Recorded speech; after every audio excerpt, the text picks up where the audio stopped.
કે ચાવીના મને ચેન પડે નહીં જી એ મન મારું મૂંઝાય રે.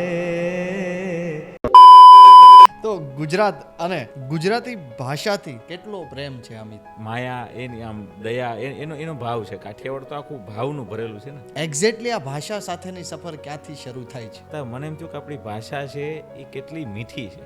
તો આ ગુજરાતી સંગીત સાથે કલ્ચરની વાતો પ્રેઝન્ટ કરવી છે, આ વિચાર શું કામ આવ્યો? આ વિચાર બન્યો કેવી રીતે? કે સાચવનારા કોઈ કલાકારો નથી, સાચવનારા તો ઓડિયન્સ છે. માડી લીધી દે સીધી દે આસનાવ નિધિ દે. શોમાં કેટલું આમ સ્ટેજ ઉપર જવા પહેલા ધગધગ હતું? કારણ કે ધનરાશિ નહોતી ત્યારે કોઈ મેં રાખી, ફ્રી ઓફ ચાર્જ રાખ્યું હતું. એક હાલમાં જે સૌથી વધુ બધા શહેરમાં તમારો શો થઈ રહ્યો છે જેનું નામ છે વાતું આપણા મલક. તો એક્ઝેક્ટલી આ શો શું છે અને લોકોને શું કામ આ શો જોવા આવવું જોઈએ? જીવનમાં કંઈક વેલ્યુ એડ થાય ને એ મહત્વનું છે. ખાલી આનંદ આવે ને મોજ આવે ને જુસ્સો આવે એ તો ઠીક છે, એ તો આનંદનો મનોરંજન છે. એક સિંગર તરીકે સાહિત્ય કેટલું જરૂરી છે? ખાસ કરીને આપણે કરીએ તો ગુજરાતી સાહિત્ય આટલું જ છે કે હજી ગુજરાતી સાહિત્ય તો બહુ બધું છે? ગીતો લખ્યા છે પણ એક ગીત જે મેં લખ્યું છે એ હવે હું બહાર પાડીશ. આકાશમાં તારલિયા જા જગમગારા દિસતા ઓલા આશા વર્ષા મોરલા જા ટહુકા જો કરતા. કે ખરતા તારાને જોઈને શું વિશ માંગવી, ઉગતા સૂર્યને જોઈને નવો પરિશ્રમ ના કરીએ કે ભાઈ ઓલો બળે છે મેને જોઈને વિશ માંગો છો? સોમનાથ મહાદેવ ભોળિયા કરું તમારી સેવ જટામાં વહે માત ગંગેવ પતિતને પાવન કરતી.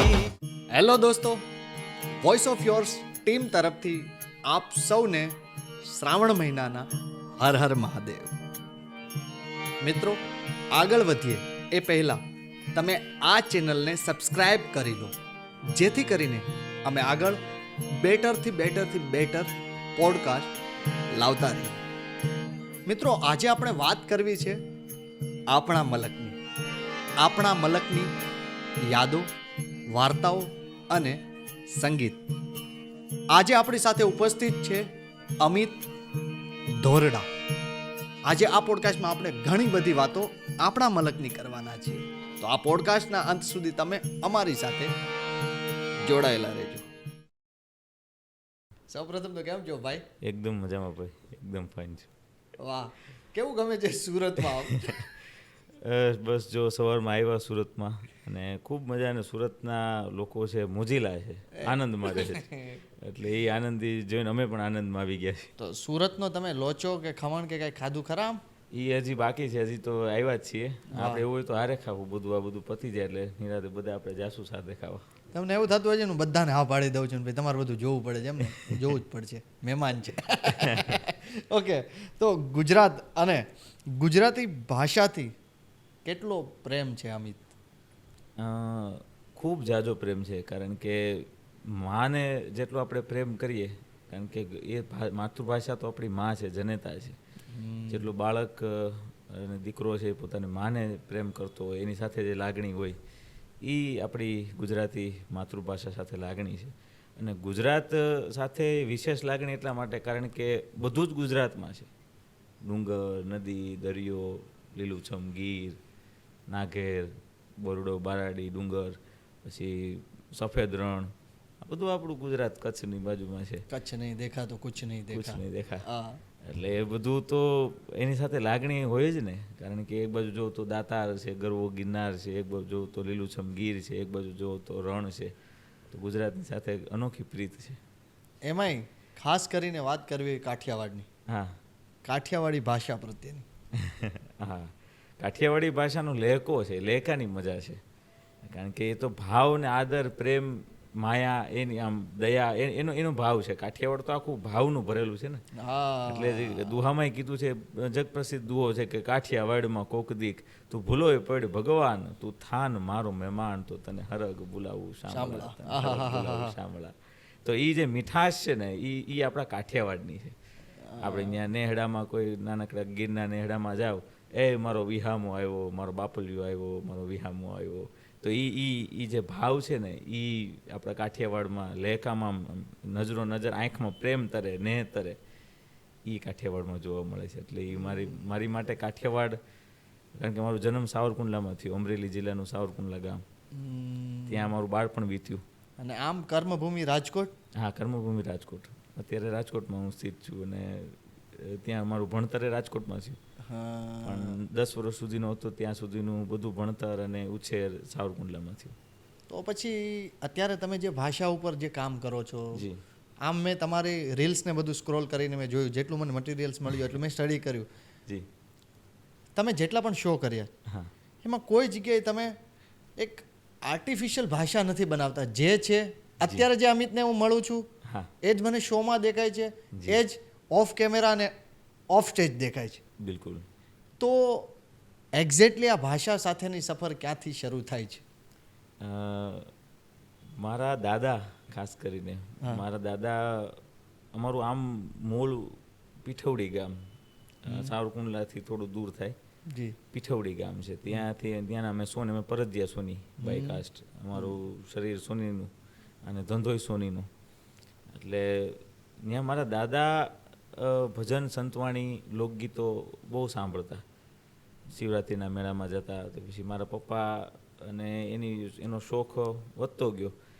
ત્યાં મારી ઘરે આવરો ઘણા બધા સારા એવા કલાકારોનો રહેતો. એટલે એ બધું હું સાંભળતો ગયો. હું બેઠો રહેતો, બેઠકું થતી તો એમાં શાંતિથી ખૂણામાં બેઠો રહેતો. મને તો કાંઈ ત્યારે સમજાતું નહીં, સાવ નાનો હતો, મને યાદ કાને પડતું, ખાલી કાને પડતું. 5-6 વર્ષની ઉંમર હોય, હું યાદ છે, બધા ભજન સંતવાણી હાલતી હોય અને હું આમ ખૂણામાં બેઠો હોઉં ને સાંભળ્યા રાખું. તો એ પછી ધીમે ધીમે હું એના અર્થ પૂછતો જાઉં અને એમ કરતાં કરતાં મને એમ થયું કે આપણી ભાષા છે એ કેટલી મીઠી છે. હવે એને આપણે આમ ગોળ છે તો એ આમ એનું મૂળ શું છે, તો કે ભાઈ શેરડીમાંથી ગોળ બને. તો શેરડી કેટલી મીઠી હોય, એમ તો એમાં કંઈ આર્ટિફિશિયલનેસ નાખવામાં નથી આવતી. એટલે પછી ત્યારથી ભાષા પ્રત્યેનું એવું છે કે ભાઈ આપણે જે છીએ, જ્યાંથી આવ્યા છીએ, જેમ છીએ એમ જ રહીએ તો લોકો સુધી આપણે જે આપણે પહોંચાડવું છે, જેમ પહોંચાડવું છે એમ પહોંચાડી શકીએ. એક ધ્યેય હતો જીવનનો અને છે હજી. વાહ વાહ. અને સાથે સાથે સંગીતની સફર? સંગીતની સફર એવી છે કે 8 વર્ષની ઉંમરનો હતો ત્યારે મારા પપ્પા છે ને એ બધા ભજનો ગાતા. ઉધાજી મારા વાલાને વઢીને કેજો, વાહોલિયા તમે ધીરા રે ધીરા વાજો, આવા બધા ભજનો ગાતા. તો હું સાંભળતો અને ઘરે બધા કલાકારો તોય સાંભળતો. પણ મને એમ થયું કે મેં પપ્પાને પૂછ્યું કે મારે આ ગાવું હોય તો તો બેટા એની માટે સ્વર જ્ઞાન જોઈએ, એની માટે સંગીત શાળામાં શીખવા જવું પડે તો બધું તને આવડે. પણ એમ નહીં, મારે આમનામ તમે ગાવ છો તો તમે ક્યાં શીખવા ગયા હતા? મારા પપ્પા કે હું તો ક્યાંય શીખવા નહોતો ગયો, પણ મેં તો સાંભળીને બધું ડેવલપ કર્યું છે ને મને આવડે છે. તો મેં કીધું તમને સાંભળીને આવડે તો મને થોડું તો આવડશે. તો લાવો ને, મેં કીધું આમાં ક્યાંક તમે મને હાર્મોનિયમ આપી દો, જે મારથી વાગી, જે મારથી ગવાઈ. તો પહેલી રચના મેં મીઠા મધુ ને મીઠા મેહુલારે રોલ, એ મેં પહેલી રચના હાર્મોનિયમ ઉપર શીખી અને ગાઈ. ઓકે. તો આ કેટલો સમયગાળામાં શીખવાનું હતું કે આ સોંગ? 8 વર્ષનો હતો ને એ ત્યારે મેં 2 કલાકમાં આમ હાર્મોનિયમમાં બેહાડી દીધું, બહુ સાંભળું, પછી બધા સુરામાં દબાવતો જાઉં, પછી કે આ બરાબર છે, હા બરાબર. હું પાછું જોઉં કે આ બરાબર છે, આ બરાબર છે, હાલો જો હું પપ્પાને સંભળાવું જઈને, પપ્પા બરાબર છે આ, એવી રીતના કહીને મેં ત્યારે એવી રીતના શરૂઆત કરેલી. પછી ધીમે ધીમે રાજકોટ આવ્યો, એટલે ગુરુ છે મોહમ્મદ ખાન સાહેબ, એની પાસેથી શાસ્ત્રીય સંગીતની તાલીમ લીધી. ઓહ વાહ. કે એમાં તો એ બેઝ છે, બેઝ પૂરો પાડે છે કે આપણને સંગીતની એક સૂઝ, જે પ્રથમ સૂઝ જોઈએ કાંઈ પણ કરવા માટે, એ પ્રથમ સૂઝ ખાન સાહેબે મને આપી કે ભાઈ આ તાલ કહેવાય, આ તાલમાં આ રીતના ગાઈ શકાય, આટલા સ્વરોમાં આવી રીતના રમી શકાય, આ સ્વરોનો રાગ હોય તો એને આ થાટમાંથી આવે છે. તો એ જે બેઝિક નોલેજ હોય એ બેઝિક નોલેજ એમની પાસેથી લીધું. પછી એમની પાસે જ મેં કીધું સાહેબ હવે શું કરવું એમ? તો કે જેટલી ક્લાસિકલની સૂઝ છે તમે જેટલી મેળવી શકાશો, એને ફોકમાં કઈ રીતે તમે ઉતારો છો તમારી સમજણ પ્રમાણે, એ મહત્ત્વનું છે. તો હવે એ તમે તમારી રીતના તમારી સમજણથી કરો ને એમાં ક્યાંય હોય તો મને કહેજો. એટલે પછી એ રીતના ફોકની યાત્રા શરૂ કરી. વાહ વાહ. અત્યારે સાંભળવું છે મીઠા મધુને. હે મીઠા મધુ ને મીઠા મેહુલા લોલ, એથી મીઠી છે મોરી માત જોયા જનનીની, આ જોડ સખી નહીં જડે રે લોલ હે આવી જનની આ જોડ સખી એ નહીં જડે રે લોલ. વાહ વાહ વાહ. આ જ્યારે ફર્સ્ટ ટાઈમ કોને સંભળાયું હતું? વાહ. પપ્પાને સંભળાયું હતું ને પછી પપ્પાએ મમ્મીને વિડીયો ત્યારે કેમેરો હજી નીકળો હતો અને સોનીનો નાનકડો અમથો કેમેરો હતો હા હા. એમાં શૂટ કર્યું પપ્પાએ અને મમ્મીને મોકલું કે જો તારો દીકરો એ કે મારા પપ્પાએ એમ કે જો તારો દીકરો જો તારી આટલું ગાય છે ઈ. ત્યારે પહેલી રચના અમે ગાવાનો પ્રયત્ન કર્યો હતો એમ અને પપ્પાને સમજાવું ભાઈ મારા પપ્પાએ હરખાય કે ભાઈ કે આને તો સારું આવડી ગયું કે આ તો કહેતો તો મેં કીધું ભાઈ તો મને તમને આવડી ગયું મને ન આવડી જાય તો એનું માટે જોઈશું તો કે સુર જ્ઞાન જોઈ તાલ જ્ઞાન જોઈ સુરની સમજ જોઈ મેં કીધું ઈ તો જન્મજાત હોય તો આવી જાય ન હોય તો ન આવે આપણે કરી તો જોઈ. હા ટ્રાય કરવામાં શું વાંધો? ત્યારથી એની સાથે નાતો જોડાનો એ વિડીયો હજી પણ છે? છે ને YouTube સાચવેલો ઉપર. છે? હા હવે મૂકીશ પેલા મને અમે આમાં પહેલા શો કરશું પછી તમે મૂકજો. કે એમાં મારો અવાજ તીણો તીણો છે કારણ કે નાનો છું હજી નારી સ્વર છે અને ઊંચા ઊંચા સુરેથી ગાઉં તો ઘડીક ક્યારેક આમાં હું શીખતો ને મારો મને જોઉં છું મેં આવું ગાતો તો એટલે પછી પણ હવે મને સાંભળવું ગમે કારણ કે એ એક પેલો એક પાયો હતો શરૂઆત હતી. જી જી. તો આ ગુજરાતી સંગીત સાથે જી કલ્ચરની વાતો પ્રેઝન્ટ કરવી છે, જી આ વિચાર શું કામ આવ્યો અને આ વિચાર બન્યો કેવી રીતે? ગુજરાતી લોક સંગીત એ ડાયરાઓમાં વધારે પહેલાં જી હમણાંના નહીં પણ પહેલાંના ડાયરાઓ હતા આજથી 10 વર્ષ પહેલાંના હમ. તેમાં આપણું ગુજરાતી લોક સંગીત ભજન સંતવાણી લોકગીતો આ બધું સચવાયેલું રહેતું. દિવાળીબેન ભીલ છે, ભીખુદાનભાઈ ગઢવીજી છે, ઈશદાન ગઢવીજી છે, એ બધા લેજન્ડ્સે આપણું સાહિત્યને સંગીતને સાચવું. હવે એ સાહિત્યને સંગીત ક્યાંક ને ક્યાંક ઓછું થતું એવું મને લાગવા માંડ્યું કારણ કે એક પરિવર્તન હોય છે એ સંસારનો નિયમ છે, પરિવર્તન હોવો જ જોઈએ, એની પ્રત્યે કોઈનો કોઈ વિરોધ નથી કારણ કે સંસારનો નિયમ છે, પ્રકૃતિનો નિયમ છે, પરિવર્તન છે જ. પણ પરિવર્તનની સાથે કોઈ તો એવું જોશે કે મને એવું લાગ્યું કે ભાઈ કોઈ તો એવું જોશે કે જે આપણા સાહિત્યને સંસ્કૃતિને એક હિંમતથી એક આમ સાહસ કરીને સાચવીને રાખે. સાચવનારા કોઈ હું માનું છું ત્યાં સુધી મારું માનવું એવું છે કે સાચવનારા કોઈ કલાકારો નથી, સાચવનારા તો ઓડિયન્સ છે, સાંભળનાર છે, એ છે, શ્રોતાઓ છે સંસ્કૃતિને સાચવનાર. તો પણ જ્યારે વક્તા કોઈ હોય છે, કલાકાર કોઈ હોય છે, એને આમ કોન્ફિડન્સ આવવો જોઈએ કે હું આ કરીશ તો હું સફળ જઈશ કે નહીં. એ જે બીક છે, ભય છે કે હું આ સાહિત્યની વાતો લઈને જઈશ, કોઈને ગમશે કે નહીં, કોઈ સાંભળશે કે નહીં, કોઈ બોર થશે કે નહીં. કારણ કે હળવી હળવી વસ્તુઓ હોય કે હળવી હળવી વાતો હોય તે બધાને ગમે, સ્પર્શે. સાહિત્યની માર્મિક વાતો હોય તો એ કોઈ ન ગમે તો કોઈ સ્ક્રોલ કરી નાખે કારણ કે રીલનો જમાનો છે. એટલે તરત એક મિનિટમાં તમે સ્ક્રોલ થઈ જાવ તો સેકન્ડોમાં સ્ક્રોલ થઈ જાવ. તો એમાં વજન સાથે યુવાનોને ગમે એ શૈલીમાં એને જ સ્પર્શે એવી રીતે જો આપણું સંગીત રજૂ થાય. એને તો સંગીતને તો કાંઈ રૂપરંગને કાંઈ લેવા દેવા જ નથી, તો જેમ છે એમ જ છે. આમાં કે ને કે એક પેલાનું ગીત છે કે સોનાને લાગે ક્યાંથી કાટ, સંસારી મનમાં સોનાને લાગે ક્યાંથી. 100%. લોઢું કટાઈ જાય, તાંબુ લીલુડું થાય, એ ઝેરીલા વાયરામાં જાતે ખવાતું જાય, હોનુંને ન હોય ઉચાટ, સંસારી મનમાં હોનાને લાગે ક્યાંથી કાટ. બદલે ભલે એના ઘાટ, એમ સોનું ના ચડતું કોઈથી હલકી ધાતુના બદલે, સોનાનું સતના બદલે, સોનાનું પતના બદલે, બદલે ભલે એના ઘાટ, સંસારી મનમાં સોનાને લાગે. આ સોના જેવું છે સાહિત્ય સંગીત. એને કોઈ એના ઘાટ ફરે પણ એ હોનું તો હોનું 24 કેરેટ જ છે, પણ એના આભૂષણો આજના યુવાનોને જે રીતના ગમે એવી રીતના ચડાવી. આપણું સંગીત જેવું છે એવું, કારણ કે અમે મૂળિયા હોની. સંગીત તો શોખનો વિષય હતો પણ સંસ્કૃતિને હું જોતો કે આ રીતના છે તો હવે લોકોની યુવાનો, કારણ કે મારા મિત્રો બધા યુવાનો હોય, યંગસ્ટર જેનજી જનરેશન અત્યારની, તો એ કઈ રીતના સાહિત્યને લે છે, જોવે છે, એને બધી જ વસ્તુ જોતી હોય છે, મળતી હોય છે, પણ એક સાહિત્યના સ્વરૂપમાં જો મળે અને એ સ્વરૂપ એને ગમતું હોય એ રીતના હોય તો એને વધારે સ્પર્શે. એટલે એવો મારો એક વિચાર આવ્યો કે ભાઈ આપણું સાહિત્ય અને કલ્ચર જેમ છે એમ. તો આ વિચાર કયા વર્ષમાં હતો, ક્યારે આવ્યો હતો આ પહેલો વિચાર? 4 વર્ષ પહેલાં. વિચાર આવ્યો અને તરત જ સફર ચાલુ થઈ ગઈ હતી? ના એવું નહોતું. તો ઓલું આપણે સેલફ મારી તો ગરગડ થાય પછી પાછું બંધ થાય, પાછું ઘડીક થાય, પાછું ઓલું ચોક આમ ખેંચવો પડે, ક્યારેક બંધ થાય. આ દેશી ઉદાહરણ છે. પછી વ્યવસ્થિત આમ કરીએ ત્યારે ઓલું સાયલેન્સરમાંથી અવાજ આવે પછી ગાડી હાલતી થાય. ક્યારેક શરૂ થાય પછી બંધ થઈ જાય તો પછી પાછી હિંમત રાખીને શરૂ કરવી પડે. તો એવું ઘણું થયું હતું.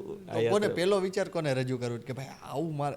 આપણે ખાસ કરીને આપણે યંગસ્ટરની વાત કરીએ તો આપણે મિત્રને પહેલી વાત કહીએ કે ભાઈ આવું કંઈક ચાલુ કરવું છે, અને બેડ રિવ્યુ યા ગુડ રિવ્યુ ત્યાંથી જ આપણે મળતા હોય. તો પહેલાં શું દોસ્તોને વાત કરી હતી? મિત્રો કરતાં મેં વધારે પરિવારને પૂછ્યું છે. હા, મારા ઘરે મારા ફાધરને કે આ પપ્પા આવી રીતના કર્યું. પહેલાં મને સંત કબીર સાહેબની એવા ગ્રંથો હતા, એવા વિચારો હતા, એવા ભજનો હતા જે આજ સુધી ગવાણા નહોતા. તો એ મેં લોકો સુધી પહોંચાડવાનો પ્રયત્ન કર્યો. એને જેમ છે તેમ જ કોઈનું ઘાટ ન બદલે એ રીતે મેં એને આપ્યું. પછી મને વિચાર આવ્યો કે આ તો કદાચ એ વાણી એવી છે કે જે સંતો કે જે આધ્યાત્મિક જગતના લોકો છે એની માટે વધારે સ્પર્શ એવી બધી વાણીઓ છે. પણ આજના યંગસ્ટર્સ તો ઘણા અલગ છે એનાથી. તો પછી મેં પપ્પાને કીધું, પપ્પા મારે એક એવો કાર્યક્રમ કરવો છે. ક્યારેક જીવનમાં જ્યારે થશે ત્યારે કરશું, એવું નથી કે અત્યારે જ કરવો, જ્યારે થાય ત્યારે કરવો, પણ કરવો હશે એ પાકું. એટલે કે જેમાં આપણી સાહિત્ય આપણી સંસ્કૃતિની વાતો મને જેમ ગમે છે મને ગમે છે એમ હું લોકોને પીરસીશ. પછી એ કોઈ પણ સ્વરૂપ હોય, કોઈ પણ જગ્યાએ હોય ને કોઈ પણ ઓલામાં ઢંગમાં હોય, પણ હું એને પીરસીશ ખરો. એમ મને ગમે છે ને તો, કારણ કે મને ગમશે તો લોકોને ગમશે. એટલે એ એક વિચાર પપ્પાને કીધું, પપ્પા કે કરાય, બધું કરાય. એટલે કે તારે જે કરવું એ કર, હું તારી પાછળ બેઠો છું. એટલે એક પિતાનો મને સપોર્ટ મળ્યો. પછી આજુબાજુના મિત્રો મને હું મળતો, પછી હું મિત્રોને વાત કરતો, મારા ગુરુજનો ટીચર્સોને વાત કરતો. કારણ કે હું ભણ્યો SNK સ્કૂલમાં, રાજકોટમાં, TGESમાં, ધ ગેલેક્સી એજ્યુકેશન સિસ્ટમ. અને સારામાં સારી SNK school English medium school છે.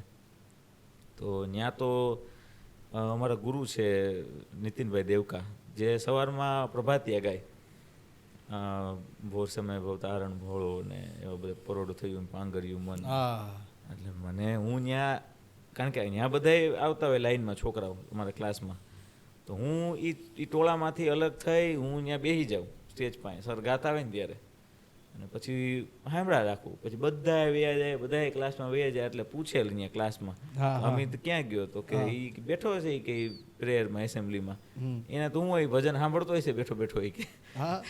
એટલે ત્યારે બધા મિત્રોએ અને શિક્ષકોએ એમ કીધું ભાઈ જોઈ કે તમને આમાં જ રસ હોય તો આમાં જ આગળ વધવું. હા, કન્ટિન્યુ. તો મારા ત્યાં ગુરુજનોએ મને ઘણું પ્રોત્સાહન આપ્યું, મિત્રોએ પણ ઘણું પ્રોત્સાહન આપ્યું, અને પરિવાર તો પહેલાં. ત્યારે શું રાઇટિંગ ઓલા ઉપર બધું લખ્યું હતું કે પ્લાન બધા બનાવ્યા હતા કે આ ટાઈપનું કરવું છે એટલું કલ્ચર? નહીં, કાંઈ નહીં, બધું આમનામ એની મેળે મેળે થતું ગયું. પછી હું બનાવતો ગયો. ડર હતો ચાલશે કે નહીં? હા, બહુ. હું તો પૂછ્યા રાખું આ કરે બરાબર છે ને, આ બધું કરી છે આ, તો બધા મને આમ હિંમત આપે. સાચી દિશામાં જાય છે ને? હા, અરે મને તો યાદ છે મેં પહેલો શો રામરસ કરીને કર્યો હતો, અને મારા મિત્ર છે જયભાઈ સાકરિયા, તો એને હું મળવા ગયો. મેં જયભાઈને કીધું, જયભાઈ આવો એક શો કરવો છે. અને ત્યારે કોઈ ઓડિટોરિયમમાં બેઠકોનો કોઈ કાર્યક્રમ કરતું નહીં એ ટાઈમે, 2022ની વાત કરું છું. ત્યારે કોઈ એવું ન હોય કે ભજન તો ડાયરામાં થાય, આશ્રમમાં થાય, ગામમાં થાય, ચોરે થાય, કે પછી કોઈ એવી જગ્યાઓમાં થાય, પ્રાઇવેટ કોઈનું શ્રદ્ધાંજલિ હોય તો ત્યાં ભજનો થાય, એવું હોય ને. ભજન કંઈ ઓડિટોરિયમમાં થોડા થાય, એવું ત્યારે હતું ને એવું એટલું બધું. એટલે રાજકોટમાં ખાસ કરીને તો મેં કીધું આવી રીતના કરવું છે, રામરસ કરીને કાર્યક્રમનું નામ આપ્યું. હું જયભાઈ ગયો તો જયભાઈ મને કે તમારી કે કરવું હોય ને તો મારી હારી કે બુલેટમાં આવો. એની પાસે બુલેટ, તો મેં નાઇટ ડ્રેસ જેવું પહેર્યું હતું, હું ઘરે હતો, મેં હું થોડુંક કપડાં બદલાઈ લઉં ને આવું તમારી યારે. તો હું આમ જેમ હતો વ્યવસ્થિત થઈ, મને હાલો બેસી જાઓ જલ્દી, તો બેસી ગયા. તો સાઇઝ 0 કરીને એક કેફે છે, ત્યાં મને લઈ ગયા. મને કે અહીંયા કે પ્રસ્તુતિ કરો, ત્યાં તો બધા યંગસ્ટર, મારે હવે હું ત્યાં ભજન ગાવું મીરાબાઈનું.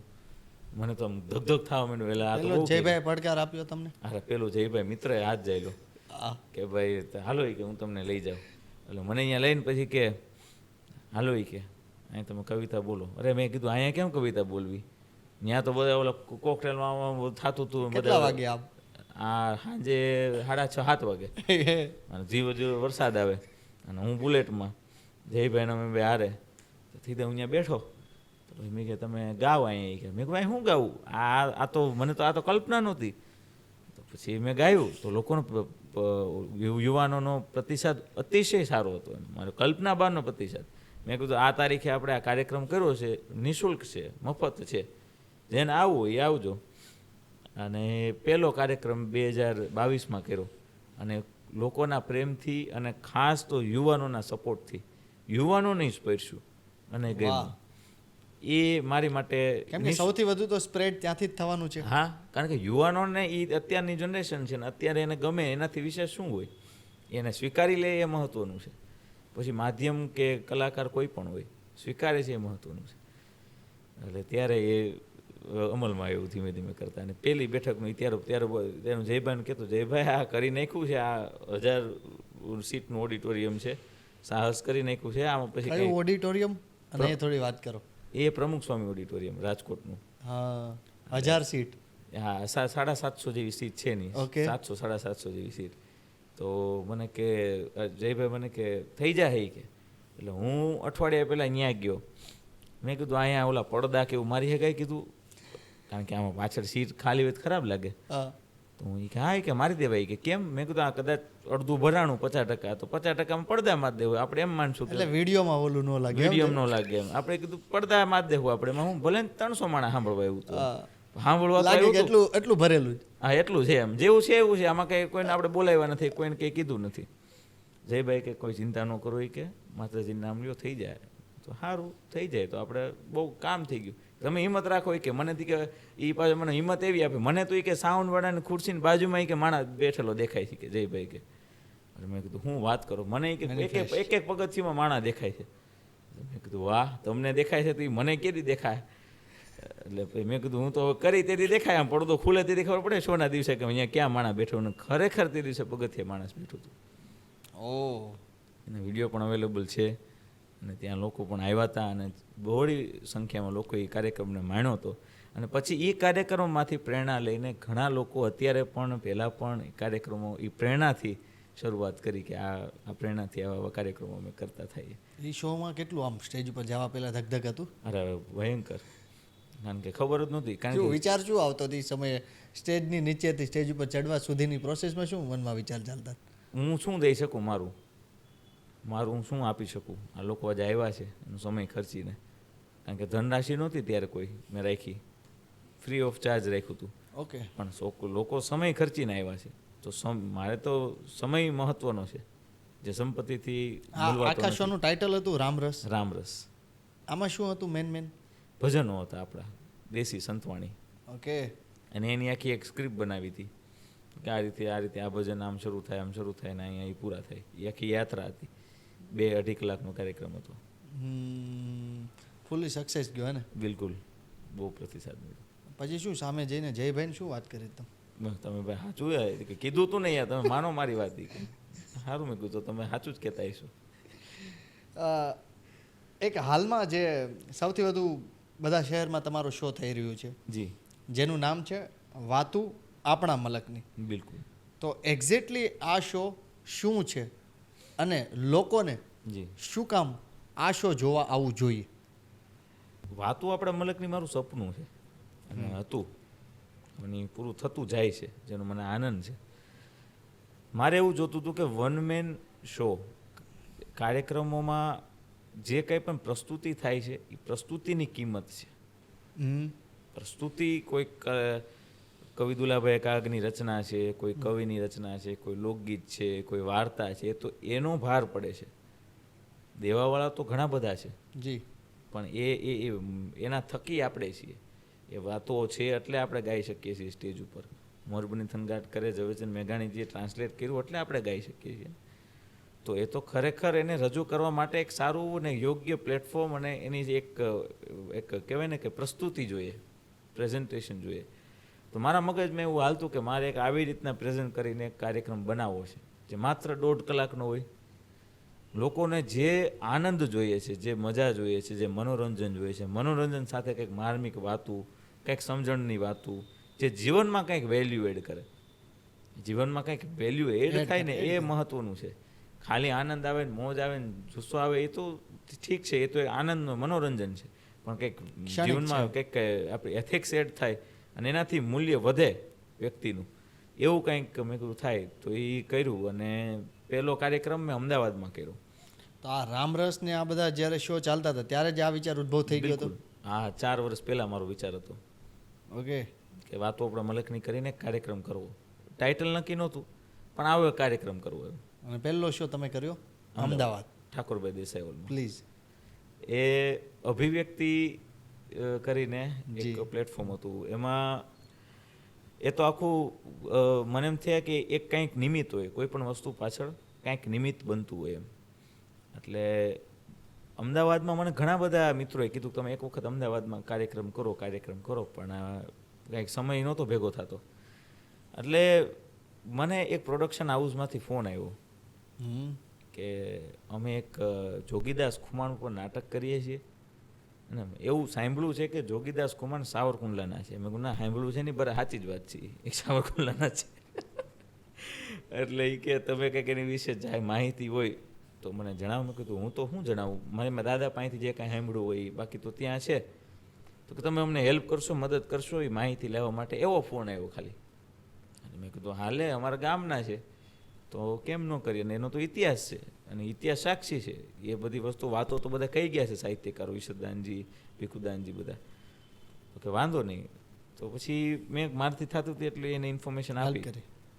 પછી કે તમારું એક તમે સિંગર છો? મેં હા, એક વોઇસમાં એક સિંગ તમારું છેલ્લે એક રાહડો લઈ જાય ને જોગીદાસ કુમારનો તો એક સારું. એ કે તો અમારા એક મિત્ર છે શ્રેયભાઈ કોટેજા, એમનો ફોન આવ્યો મને કે આવી રીતના છે. એ કે કાંઈ વાંધો, રેકોર્ડિંગ કરી જઈશ. તો કે એ લોકોને રેકોર્ડિંગ નહીં, એ લોકોને લાઈવ જોઈએ છે. કે તો મેં કીધું કાંઈ વાંધો નહીં, તો હું લાઈવ આવી જઈશ. એનું રિહર્સલ હતું તે હું લાઈવ ગાવા ગયો. કે રેડી, વ્યવસ્થિત, બરાબર. એ કે વાંધો નહીં. તો હાથમાં મને સ્ક્રિપ્ટ આપી. વાહ, બહુ સરસ સ્ક્રિપ્ટ છે. મેં કીધું મસ્ત, મારે તો અહીં ખાલી પાછળનું ગાવાનું છે, એ જ છે. બરાબર છે. કે ના કાંઈ વાંધો નહીં, તમે વ્યવસ્થિત આવજો, 1-2 દિવસમાં તમને કહેશું. તો બીજે દિવસ પાછો ફોન આવ્યો. એ કે અમે એવું ઈચ્છીએ છીએ કે તમે એક ક્લિપ હોય ને, આ આગળ નરેશન બોલેલું છે ને એ ક્લિપ તમે મને મોકલશો. એ કે વિડીયો ઉતારીને. મેં આમ મોબાઈલ રાખ્યો અને વિડીયો ઉતાર્યો, મેં મોકલ્યું. મેં કહ્યું આવી રીતના હું બોલી શકું એમ. તો કે તમે આજે રાતે રિહર્સલમાં આવો નહીં કે વાંચનમાં. મેં કીધું હારો તો આવું વાંચિકમ. કે મને એ ત્યારે ખબર પડી કે વાંચિકમ કહેવાય.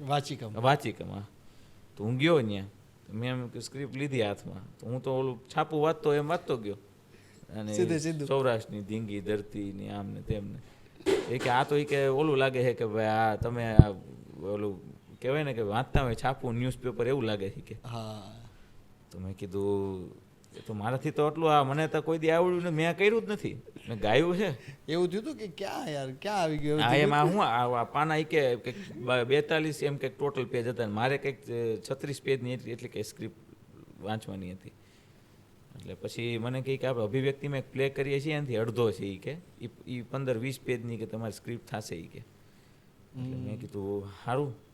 તો એને બીક અને મને બીક કે આ ફટાકડો ન્યા જેને ફૂટે નહીં તો સારું, આઈને ફૂટી જાય તો સારું એમ જે હોય તો. એટલે પાછો રિહર્સલમાં જાઓ. મને એ બધા ડ્રામાના જે સિનિયર્સ આર્ટિસ્ટો હતા જે ડ્રામા કરતા વર્ષોથી, તો હું તો બેઠો બેઠો જોઉં એ આમ એક્સ્ટ્રીમ બધી વસ્તુ કરે. હું તો ઘડીક બી જાય. મેં કીધું આ ક્યાંક અહીંયા શું છે જો, હું આમ ઘડીક આમ ધબધબ મન થાવ. મેં કીધું આ કેમ કરવું? તો પછી મને કે તમે ત્યાં જે ડાયરેક્ટર હતા એને મને પ્રેશર ભરતું હતું ફૂલ, અરે ભયંકર. મેં કીધું આ હાળું એકય લે અને ન્યાય કે આમાં કઈ પ્રોગ્રામ નથી કે ના પાડતો એમ. હારે 3-4 વાર મેં હું પાછો ના મોઢે નો પડે. હું એમ કહું કે થોડુંક આ હે ને થોડોક સમયમાં ઓપ્શન આપતા હતા બહાર નીકળવાનો. હા એમ થોડોક મારાથી સમય ઓછો દેવાય કે ના ના ના એવું કાંઈ ન હોય, અમારે હાલશે કે.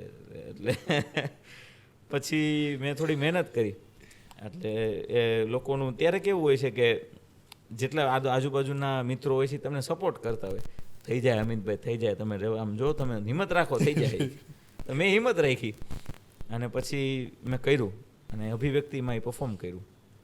જોગીદાસ ખુમાણ એક સંત બહારવટીયા નરેટરનું મારું ભૂમિકા હતી. પછી મેં આખી રિહર્સલ પૂરી થઈ ને એટલે મેં કહ્યું નરેટર એટલે આ લેખી છે તો ઝવેરચંદ મેઘાણી જે સૌરાષ્ટ્રના બારવટીયામાંથી આ વાર્તા, એટલે હું મેઘાણીનું પાત્ર કરતો હતો. પછી મને પૂરું થયું ને પછી ખબર પડી, રિહર્સલ પૂરું થયું ને એટલે મેં કીધું મારે આ કપડાં શું પહેરવાના, એટલે કોસ્ટ્યુમ શું પહેરવાના, એ કે તમને ન્યા મળશે એ કે સ્ટેજ ઉપર. સારું મેં કીધું તો હું સ્ટેજ પર ડ્રેસિંગમાં રેડી તો મેં કીધું આ તો મેઘાણી જેવું લાગે છે કે આ તો નરેટરનું તમે પાત્ર ભજવો છો કે સૂત્રધાર. એટલે પછી મને એમ થયું કે વાહ તો આને હું નિભાવીશ, હૃદયથી નિભાવીશ. એટલે પછી મેં એ પાત્રને મારાથી જેટલો ન્યાય અપાતો હતો એટલો આપ્યો અને એ લોકોએ સ્વીકાર્યો. અને એ પછી મને હિંમત આવી કે ના આ હું કરીશ અને થશે. અને પછી પહેલો કાર્યક્રમ વાતો આપણા મલકની ઠાકોરભાઈ દેસાઈ હોલમાં 1 ફેબ્રુઆરીના લોન્ચ કર્યો અને ફર્સ્ટ એટેમ્પ્ટ, ફર્સ્ટ શો અને ફર્સ્ટ હાઉસફુલ અને ટિકિટેડ શો. મારું એક સપનું હતું કે ભાઈ ટિકિટેડ શો હું મારી રીતે કરું, મારી જ રીતે, કોઈ નહીં બીજું. અમિત ધોરડા પ્રેઝન્સ વાતો આપણા મલકની ખાલી બુકમાં શોમાં 6 ટિકિટ હોલવાળાની બુક હતી એ કરીને મેં બુક મેપ મૂકી દીધો હતો. જે લોકોને કાર્યક્રમમાં કે આપણી વાતું સાંભળવામાં કે સંસ્કૃતિમાં ઇન્ટરેસ્ટ હોય તો એ સ્વેચ્છાએ પહેલી લાઈનમાં કોઈ પણ સંકોચ વગર ટિકિટ બુક કરાવી શકે છે. ઓહ, પહેલી લાઈનમાં એમ નકર 2-5 લાઈન ફેમિલી આટલું બ્લોક હોય ને એવું હોય કાર્યક્રમોમાં હોય જ છે. હા હોય જ એમ તો 2-5 લાઈનો બુક હોય ને પછી છેલ્લે ના પહેલી આપણે ઊંધું મેં કીધું કારણ કે મારી નાવલી ઊંધી છે, સાવરકુંડલાની નાવલી નદી છે, ઊંધી છે. હા એ તમને નહીં ખબર કારણ કે એ ઊંધી નવલી નદી, બધી નદીઓ છે ને સાગરને મળવા જતી હોય, સમુદ્રને મળવા જતી હોય અને અમારી નાવલી કોઈને મળવા જ નથી જતી, એ ઊંધી જ વહે. જેવો 5-7 ઇંચ વરસાદ આવે ને એટલે આખું ગાંડું તૂર કરે કુંડલા. આખી નાવલીમાં પૂર આવે જોરદાર, તમને બધે છાપામાં આવે કે નાવલી ઊંધી ગાંડી તૂર થઈ છો. એટલે એ નકર 25 ઇંચ વરસાદ પડી જાય તો એમાં પૂર ન હોય તો ન આવે, 5 ઇંચ વરસાદ પડે તો એને ઈચ્છા થાય તો પૂર આવે. એટલે કીધું એ ઊંધી નાવલીના પાણી પીધા એમ.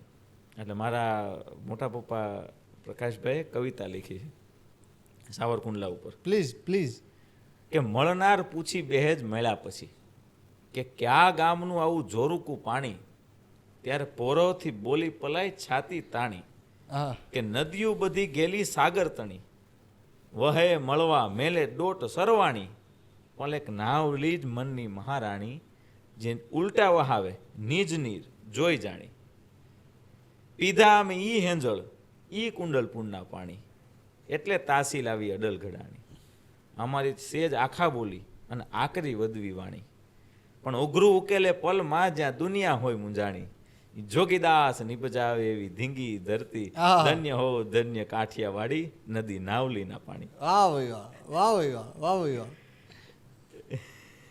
ગજબ છે.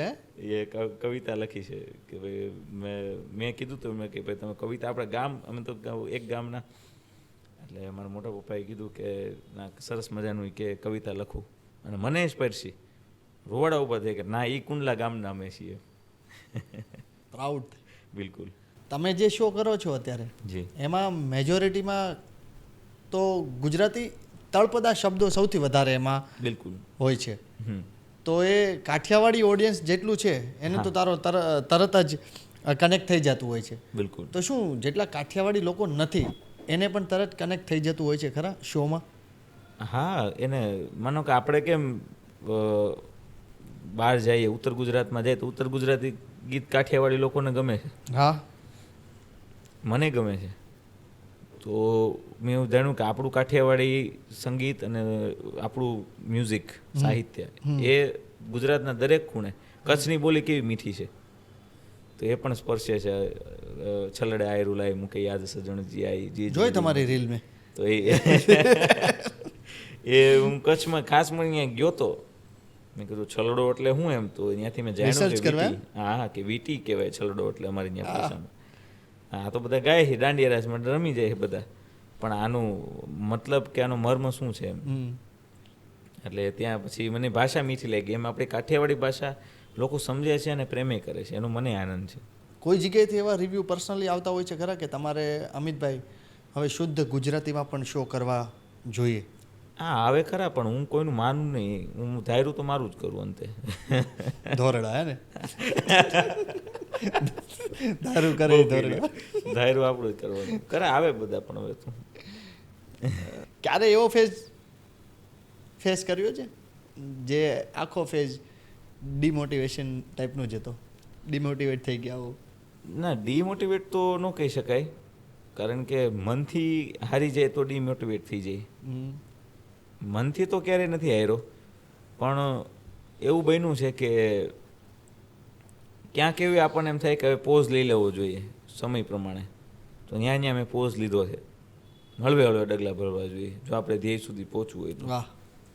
ધીરી પણ મક્કમ ગતિ આપણે હાલવું જોઈએ. તો એ રીતે અમે ઉંમરના વળાંક પ્રમાણે, એટલે એમાં મેં ઘણા બધા પોઝ લીધેલા છે. એટલે તો બે શબ્દ વચ્ચે પણ એટલે જ ખાલીપો આવતો હોય છે. બિલકુલ સાચી વાત છે, કે ત્યાં શબ્દનું વજન પડે. વજન પડે. બિલકુલ. તો ક્યારથી આ બધું સમજાવવા ક્યારથી મળ્યું હતું? એને તો કોઈ ઉંમર મને યાદ નથી, પણ અમારા પપ્પાના ગુરુ પ્રભુદાસ સાહેબજી એ કબીર પારખી સંત હતા. એ વગડામાં રહેતા અને વગડામાં એનું જીવન જીવતા. જાબાળ ગામ છે અમારે સાવરકુંડલાથી આગળ જાય એટલે આંબરડી બાજુ જાબાળ ગામ આવે રાજુલા તરફ. તો ત્યાં એ રહેતા અને પછી મારા ઘરે આવતા તો એ જ્ઞાનની વાતો કરતા, સત્સંગ કરતા પપ્પા સાથે. ત્યારે એટલું સમજાણું કે પારખ કરવું. એટલે હું એને એમ પૂછતો, હું ત્યારે મને ખબર છે, હું સ્કૂલે જતો બેગ લઈને, ડાગલાવાળું હોય, બેગ પાછળ દફતર ટીંગાડેલું હોય, અને હું પૂછતો સાહેબજીને, સાહેબજી આ પારખ તમે આ 3 દીથી કરો છો એ શું છે? પારખ એટલે શું? એમ આ તમે કેટલી વાર પારખ બોલ્યા? એમ પારખ કરો, પારખ. હું પણ પારખ એટલે શું? એટલે મને એને એમ નાના બાળકને એને સમજાય એ સીધી ને સરળ ભાષામાં સમજાવું નહીં સાચા સંત. એટલે હું તો હું નાનો પલોઠી વાળીને બેસી ગયો. એટલે મને કીધું બેટા, બે વસ્તુ સાચું અને ખોટું એ શું છે એની પરખ કરતા આવડી જાય ને એટલે પારખ. સાચાને ગ્રહણ કરવું ને ખોટાનો ત્યાગ કરવો, એટલું ખાલી જીવનમાં આવડી જાય ને એટલે ઘણું. બસ આપણે એમાં બીજું કાંઈ આગળ ન કરીને તો હાલે કે એનું નામ પારખ. કે એટલે જેટલું આપણને સમજાય છે એ તો સમજણ પ્રમાણે હોય. એ કાંઈ કોઈનું અનુકરણ પ્રમાણે ન હોય કે તમને લાલ દેખાય તો મને લાલ કલર દેખાય એવું નહીં, તમને બ્રાઉન નહીં દેખાતું હોય, તમને ઘરે કોલી બાજુ દેખાય, બધાના આમ દ્રષ્ટિકોણ અલગ અલગ હોય. પણ તમને જે દેખાય છે ને તમે એમાંથી જે છાનબીન કરી શકો છો એ પારખ છે સાચું. એટલે એ ત્યારથી સમજવાનું શરૂ કર્યું હતું. એક સિંગર તરીકે સાહિત્ય કેટલું જરૂરી છે? વિદ્યા જરૂરી છે. કોઈ પણ કાંઈ પણ કરતા હોય, વિદ્યા ઇઝ નેસેસરી એમ. કારણ કે એનાથી તમારી પ્રતિભા બને છે. 2-4 ગીતો કે 2-4 વાતોથી જીવનમાં કાંઈ ઉતરે નહીં. આપણા જીવનમાં ન ઉતરે તો સામેના વાળાના જીવનમાં તો ઉતરવાનું જ નથી.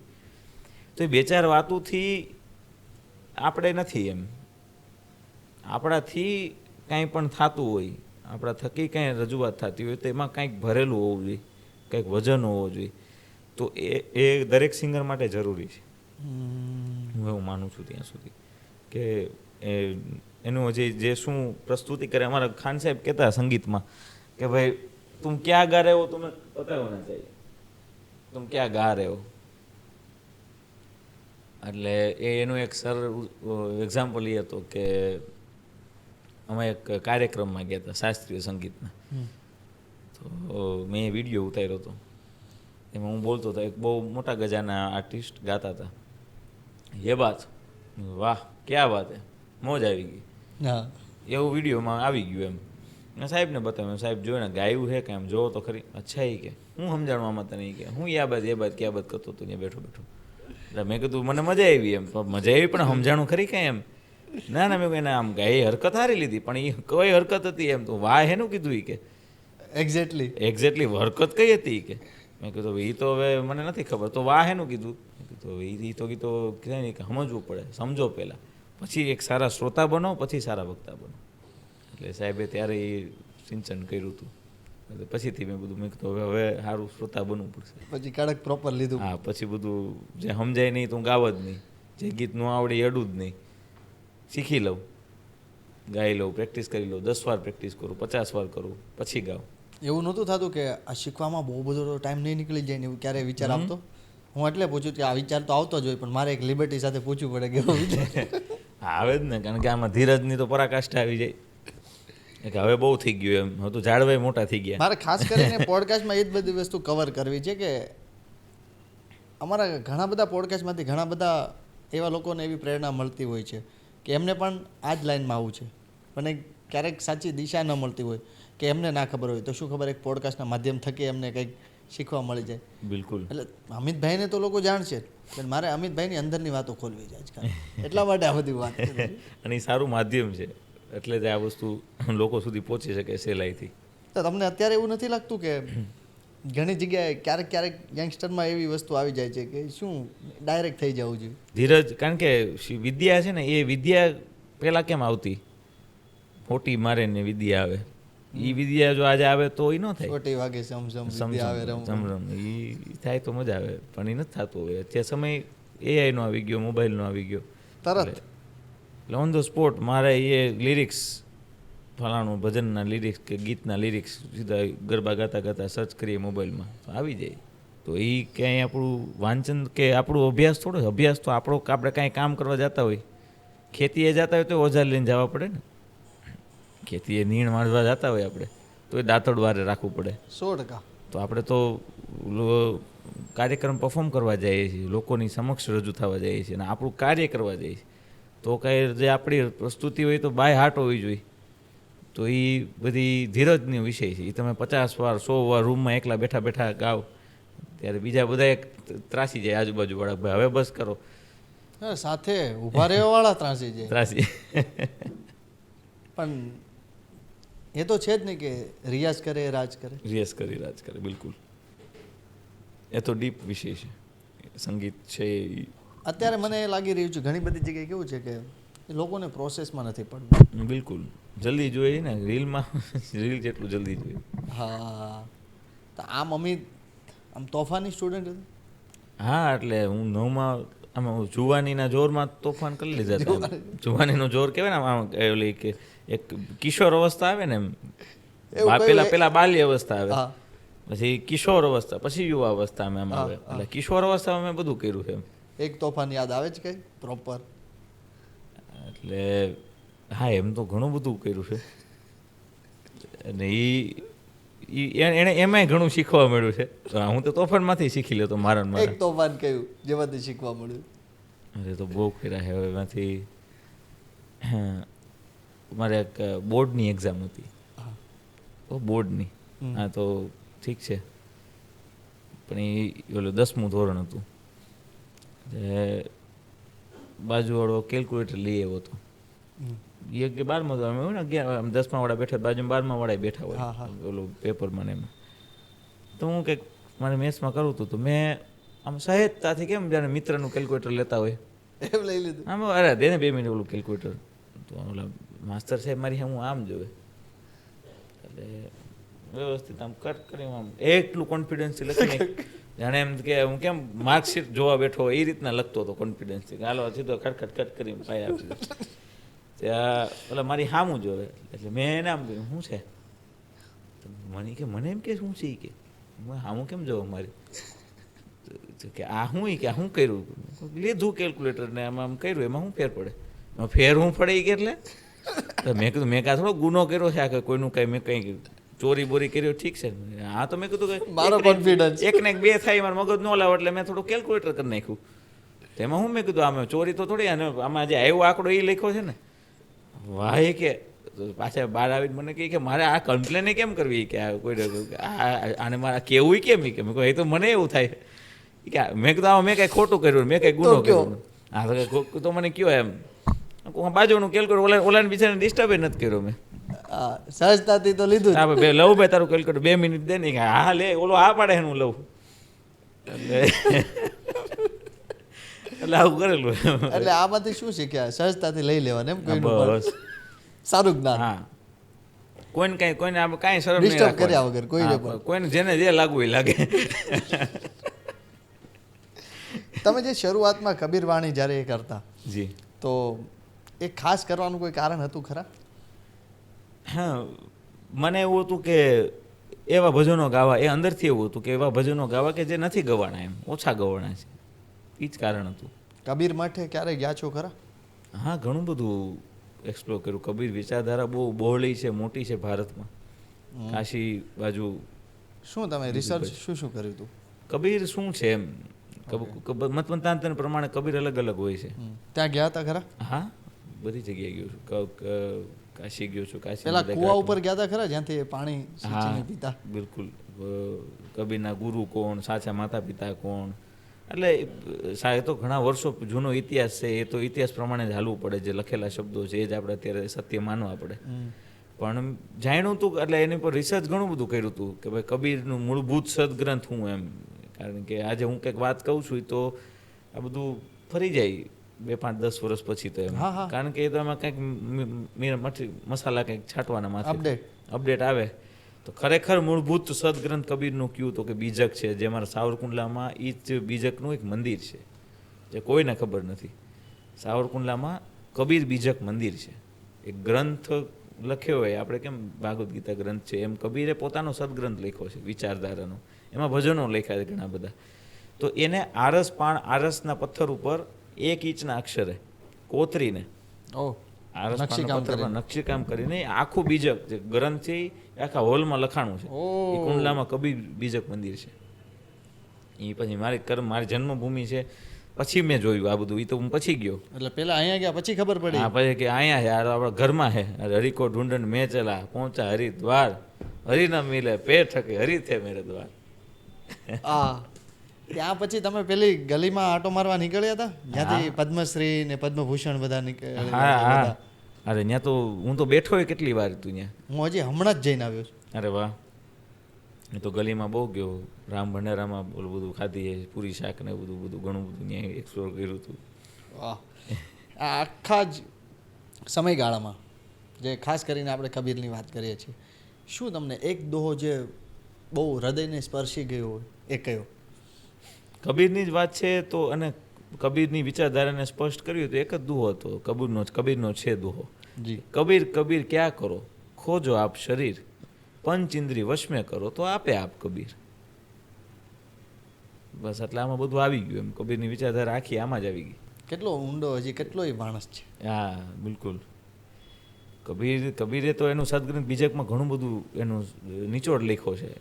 એવું મારા સમજણ પ્રમાણે મેં જ્યાં સાંભળ્યું છે તે પ્રમાણે કે એના જીવનના જે અનુભવ છે એ લાગુ સાહેબ ને બાગુ સાહેબ બે એમના શિષ્યો હતા, એમને એ કહેતા ગયા ને એમણે એના સદગ્રંથમાં લખતા ગયા બીજકમાં.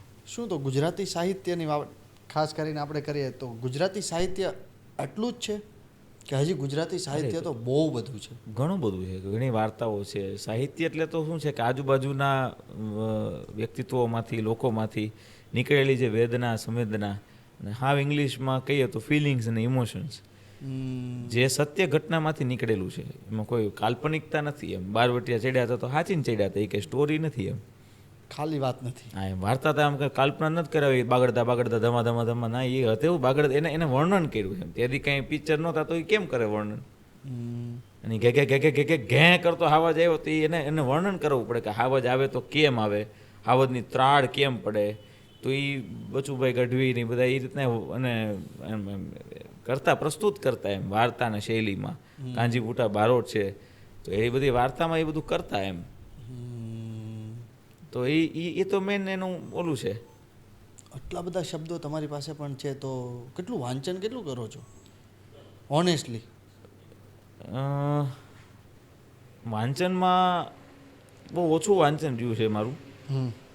કારણ કે મને હે ને ગુજરાતી લખતા ઓછું ફાવે. હા ઓછું ફાવે. ઇંગ્લિશ મીડિયમ એટલે? હા ઇંગ્લિશ મીડિયમમાં ભણ્યો ને એટલે રસભાઈ દીર્ઘાઈમાં ક્યાંક લોચો મરાઈ જાય. આમની બદલે આમ થઈ જાય, આમની બદલે કંઈક આમ થઈ જાય. ઘૂ આમ હોય તો ઘૂ આમ થઈ જાય. કંઈક કેમ થાય શું થાય એ હું પૂછું પાછા. મેં ગુરુજનોને પૂછું કે આમાંથી ભૂલ થઈ જાય મને ખબર છે, ભૂલ થઈ જાય ખબર એટલે કોઈક દી સુધરશે, પણ ખબર તો છે ને કે ખબર છે એમ ભૂલ છે. આમ મને ખબર છે આમ નો આવે થઈ જ ભૂલ. હા એમ રઘુવીર લખવું હોય તો આ મને ખબર રઘુવીર મેં વાંચ્યું એટલે આવી રીતના લખી શકું, પણ હવે ઘૂઘવાટા લખવું હોય તો કેમ લખવું? તો એ કે ભાઈ તો તારે વાંચવું પડે કે વાંચન એની હાટું જોઈએ. તો એટલે ત્યારે થોડું થોડું વાંચતો હું ગુજરાતી, પછી થોડું થોડું મને સમજાતું થયું. હવે હું વ્યવસ્થિત લખી શકું એમ ગુજરાતીમાં. લાસ્ટ અત્યારે કઈ બુક વાંચી રહ્યા છો? સોરઠની સંતવાણી, સૌરાષ્ટ્રની સંતવાણી છે, સોરઠની સંતવાણી, જેમાં બધા ભજનોનો ઉલ્લેખ છે. અત્યારે યાદ હોય એવું એક ભજન. નિરખુનેણુમાં એ ભરપૂર દલડાથી જાણું નાતને દૂર દૂર એ સાઈ મુજા મેરું રે કરો તો એ હમકો એસા ગુરુ મિલે જી જી, સાઈ મુજા મેરું રે કરો તો હમકો એસા ગુરુ મિલે. વાંચતા હોવ જો એ દુનિયામાં વહી જતા હશો ને? હા, એ તો એક ડૂબવું પડે, ડૂબકી લગાડો તો વાંચન થાય. મરજીવા હે? ના, મરજીવા થવું પડે. ધંધો કરતા હોય ત્યારે થડે બેવું પડે, વાંચન કરતા હોય ત્યારે એમાં ડૂબકી લગાડવી પડે. પછી કાંઈ બીજું કે ડ્રાઇવિંગ કરતા હોય ત્યારે ખાલી ડ્રાઇવિંગ જ કરાય. સ્કૂટર હાંકતા હોય ત્યારે બીજા વિચાર કરી ભટકાઈ દે સ્કૂટર. એમ વાંચનમાં ઊંડા ભટકી જાય, કંઈક બીજો અર્થનો અનર્થ નીકળી જાય, એટલે થોડી ડૂબકી લગાડીને વાંચવું પડે. તમે લખો પણ છો ને? બિલકુલ, હા. તમારું જ ગમતું એક તમારું લખાણ એ કયું? એ તો ઘણા બધા ગીતો લખ્યા છે, પણ હવે એક ગીત જે મેં લખ્યું છે એ હવે હું બહાર પાડીશ. હારે ઘેલુડી લીલુડી ગીર છે રે અમારા હોરઠ દેશમાં, માલધારીના નેહ નેવર હે. એ આખું મેં લખ્યું આખું, પણ દૂધડા રે લમ છે. પછી એમાં આખા ઓલી આકાશમાં તારલિયા જા જગમગારા દિસતા, ઓલા આશા વર્ષા મોરલા જા ટહુકા જો કરતા, ઈ ત્રાડ ગાજે સિંહની ત્યાં તો ભેખડું દરહી પડે, ઈ રૂડીને રણિયામણી ગાંડી અમોરી ગીર છે ગાંડી અમોરી, ગીર છે ગાંડી અમોરી, ગીર છે. વાહ ભાઈ વાહ. હજી તો લખ્યું લખાણ કર્યું છે, મને નથી શબ્દો હજી આમ ઓલા ચેકાચેકી મારેલા હે. લખીશ. ચાવીના ચેન પડે ને એક ગીત મારું હતું. હા, એ કેમ ભૂલાઈ ગયું? પ્લીઝ. યસ. નારાયણ સ્વામીની એક બેઠક, આમ ડાયરો ભજન, તો એમાં એ સાંભળેલું મેં ગીત, એટલે મુખડું. અને પછી હું પ્રભાતિયું રેકોર્ડ કરતો હતો સ્ટુડિયોમાં, મેકાનુના તોરી ગોવાલણ. તો એમાં અમારે માઇક આમ ટેસ્ટિંગ કરવું તો કેવો મારો વોઇસ આવે છે, કેવો ટોનલ આવે છે. તો મને એમ યાદ આવ્યું કે ભાઈ આ મેકાનુડા તોરી ગોવાલણની યારે આવું એક રમૂજ કંઈક હોય, તો એમ હાલો આપણે રમૂજ કરતાં કદાચ માઇક ટેસ્ટિંગ કરતા હોય ને એવી રીતે. તો મેં કીધું આ કરવા જેવું આ ગીત. એટલે મેં ખાલી એનું મુખડું સાંભળેલું, પછી એનો અંતરો મને યાદ નહીં. એટલે મેં સાંભળ્યો ખરી, પણ મેં કીધું આની કરતાં મને કંઈક સૂઈજું છે અંતરો એમ. તે રમૂજથી સર્જાયેલું ગીત છે.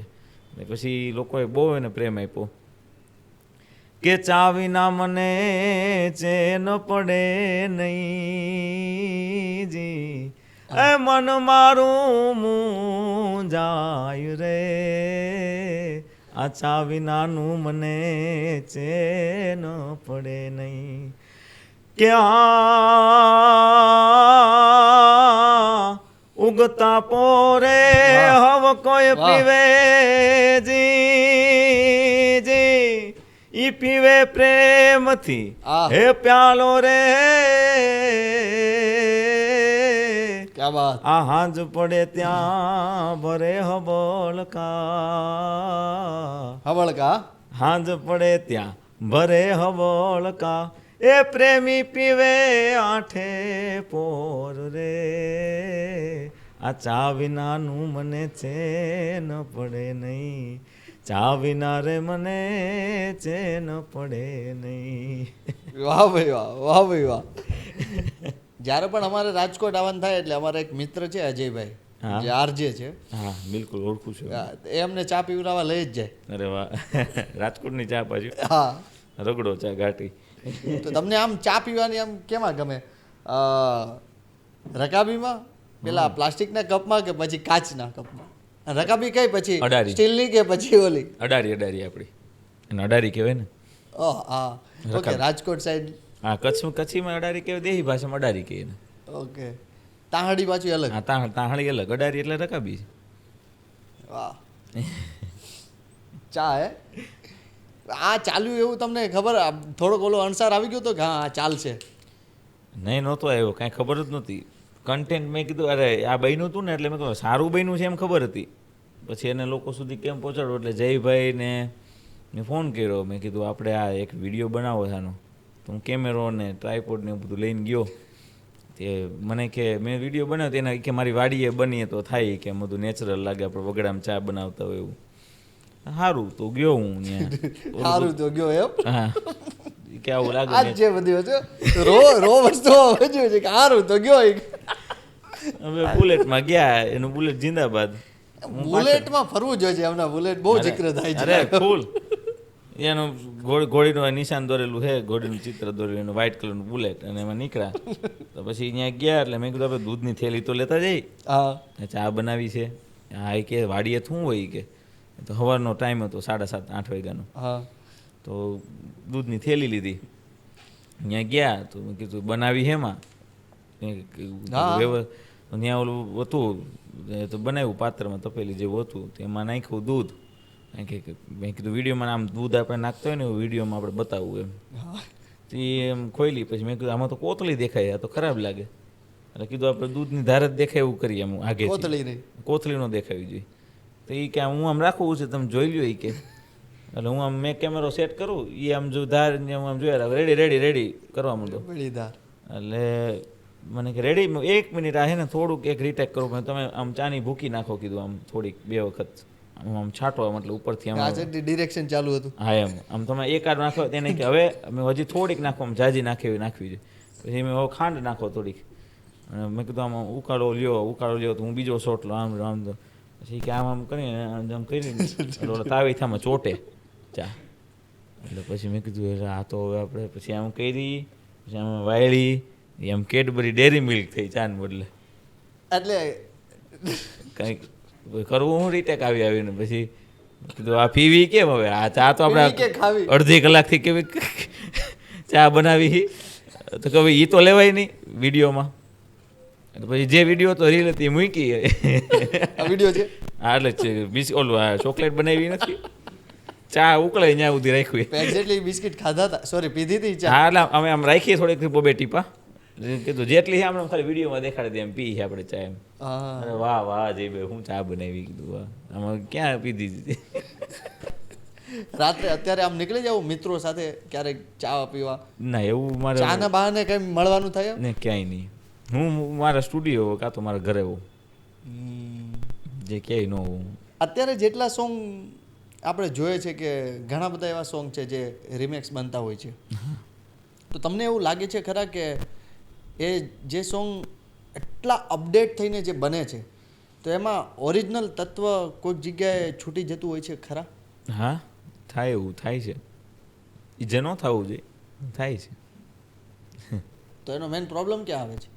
એ ઓરિજિનલ કમ્પોઝિશન જે ગાઈને ગયા છે એને ફોલો નથી. કારણ કે એક માનો કે આપણે ક્લાસિકલ રાગ હોય તો રાગ રાગીણીમાં કોઈ બંદીશ કોઈ કમ્પોઝ કરીને ગયા હોય તો એને થોડી કોઈ ફેરવી નાખે.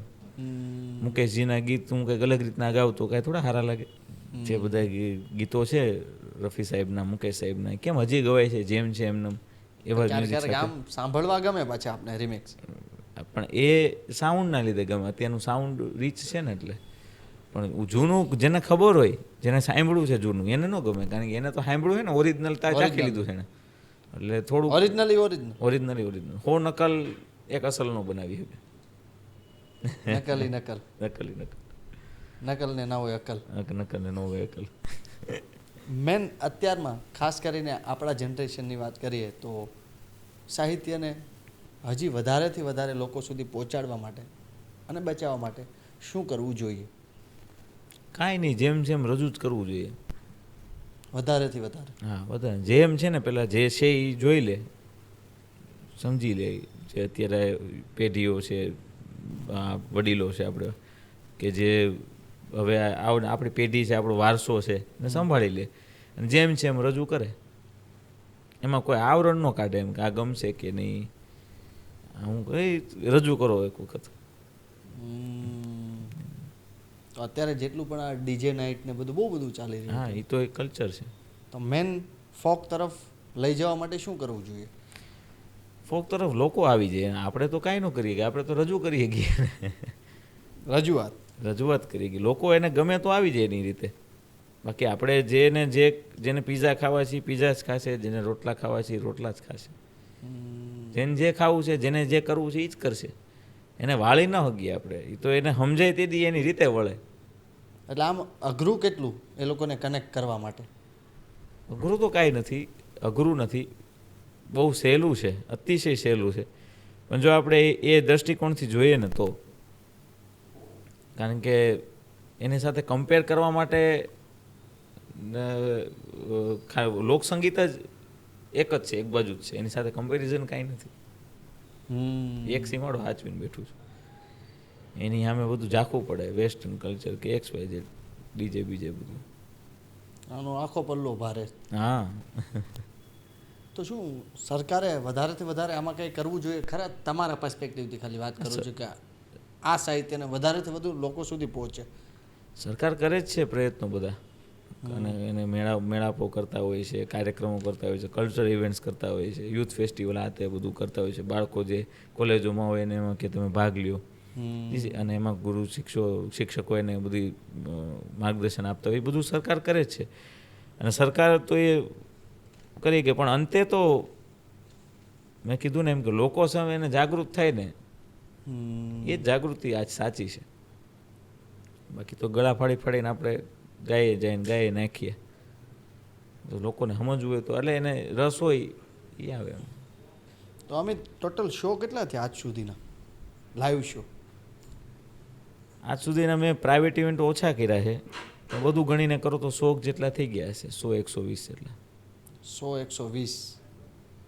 ઓહો, એવું થાય છે ખરા કે સિટી પ્રમાણે સોંગનો પણ સ્વાદ બદલાતો હોય છે ખરા? હા, બદલાઈને લોકોની ફરમાઈશ અલગ અલગ હોય. તો ગામડામાં ડાયરા પહેલાં શરૂઆત કરી હતી, ડાયરાને બધી અલગ ફરમાઈશ હોય. પછી પાછા કોઈના મેરેજ ઇવેન્ટમાં જાય તો ત્યાંની કંઈક ફરમાઈશ અલગ હોય, પછી કોઈનું કાંઈક એની કંઈક રીતપાત અલગ હોય.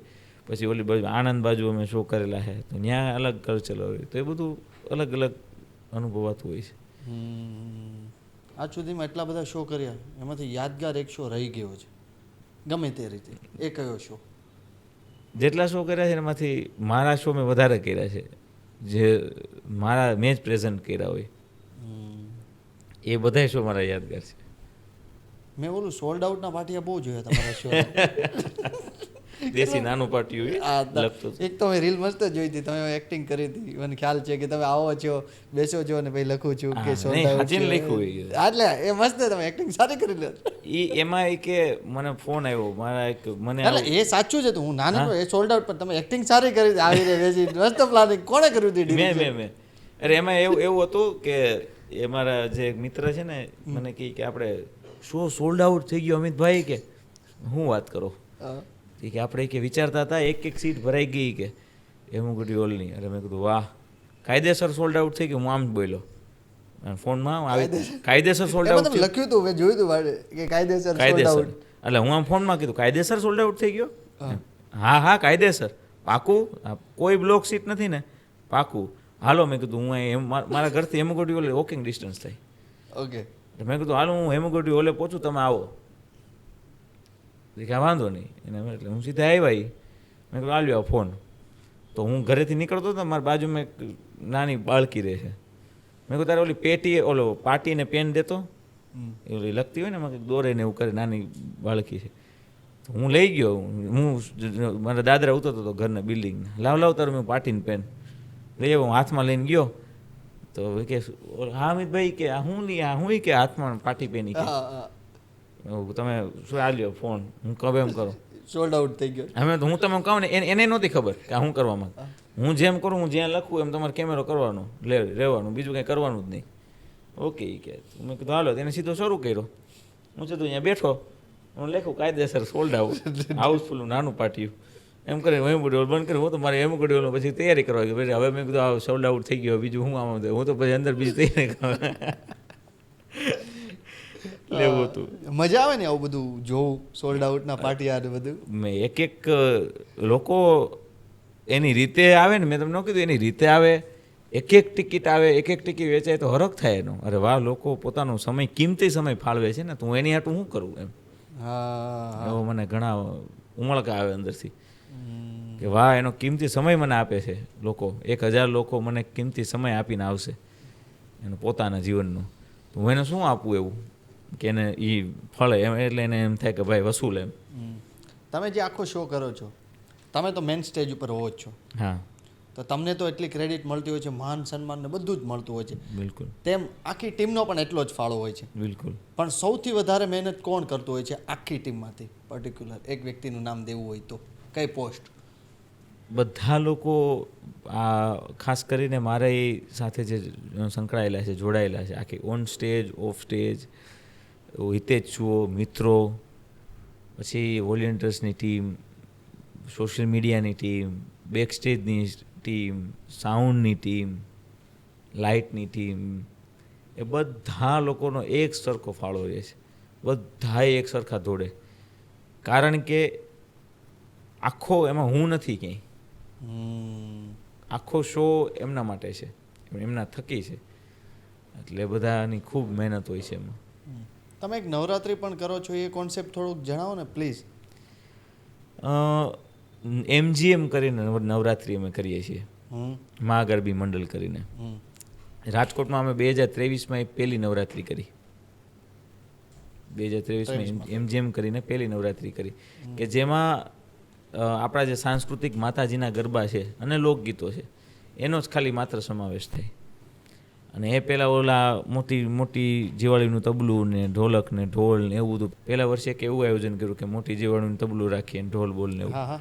અને એ લોકોએ થોડા અંશે સ્વીકાર્યું.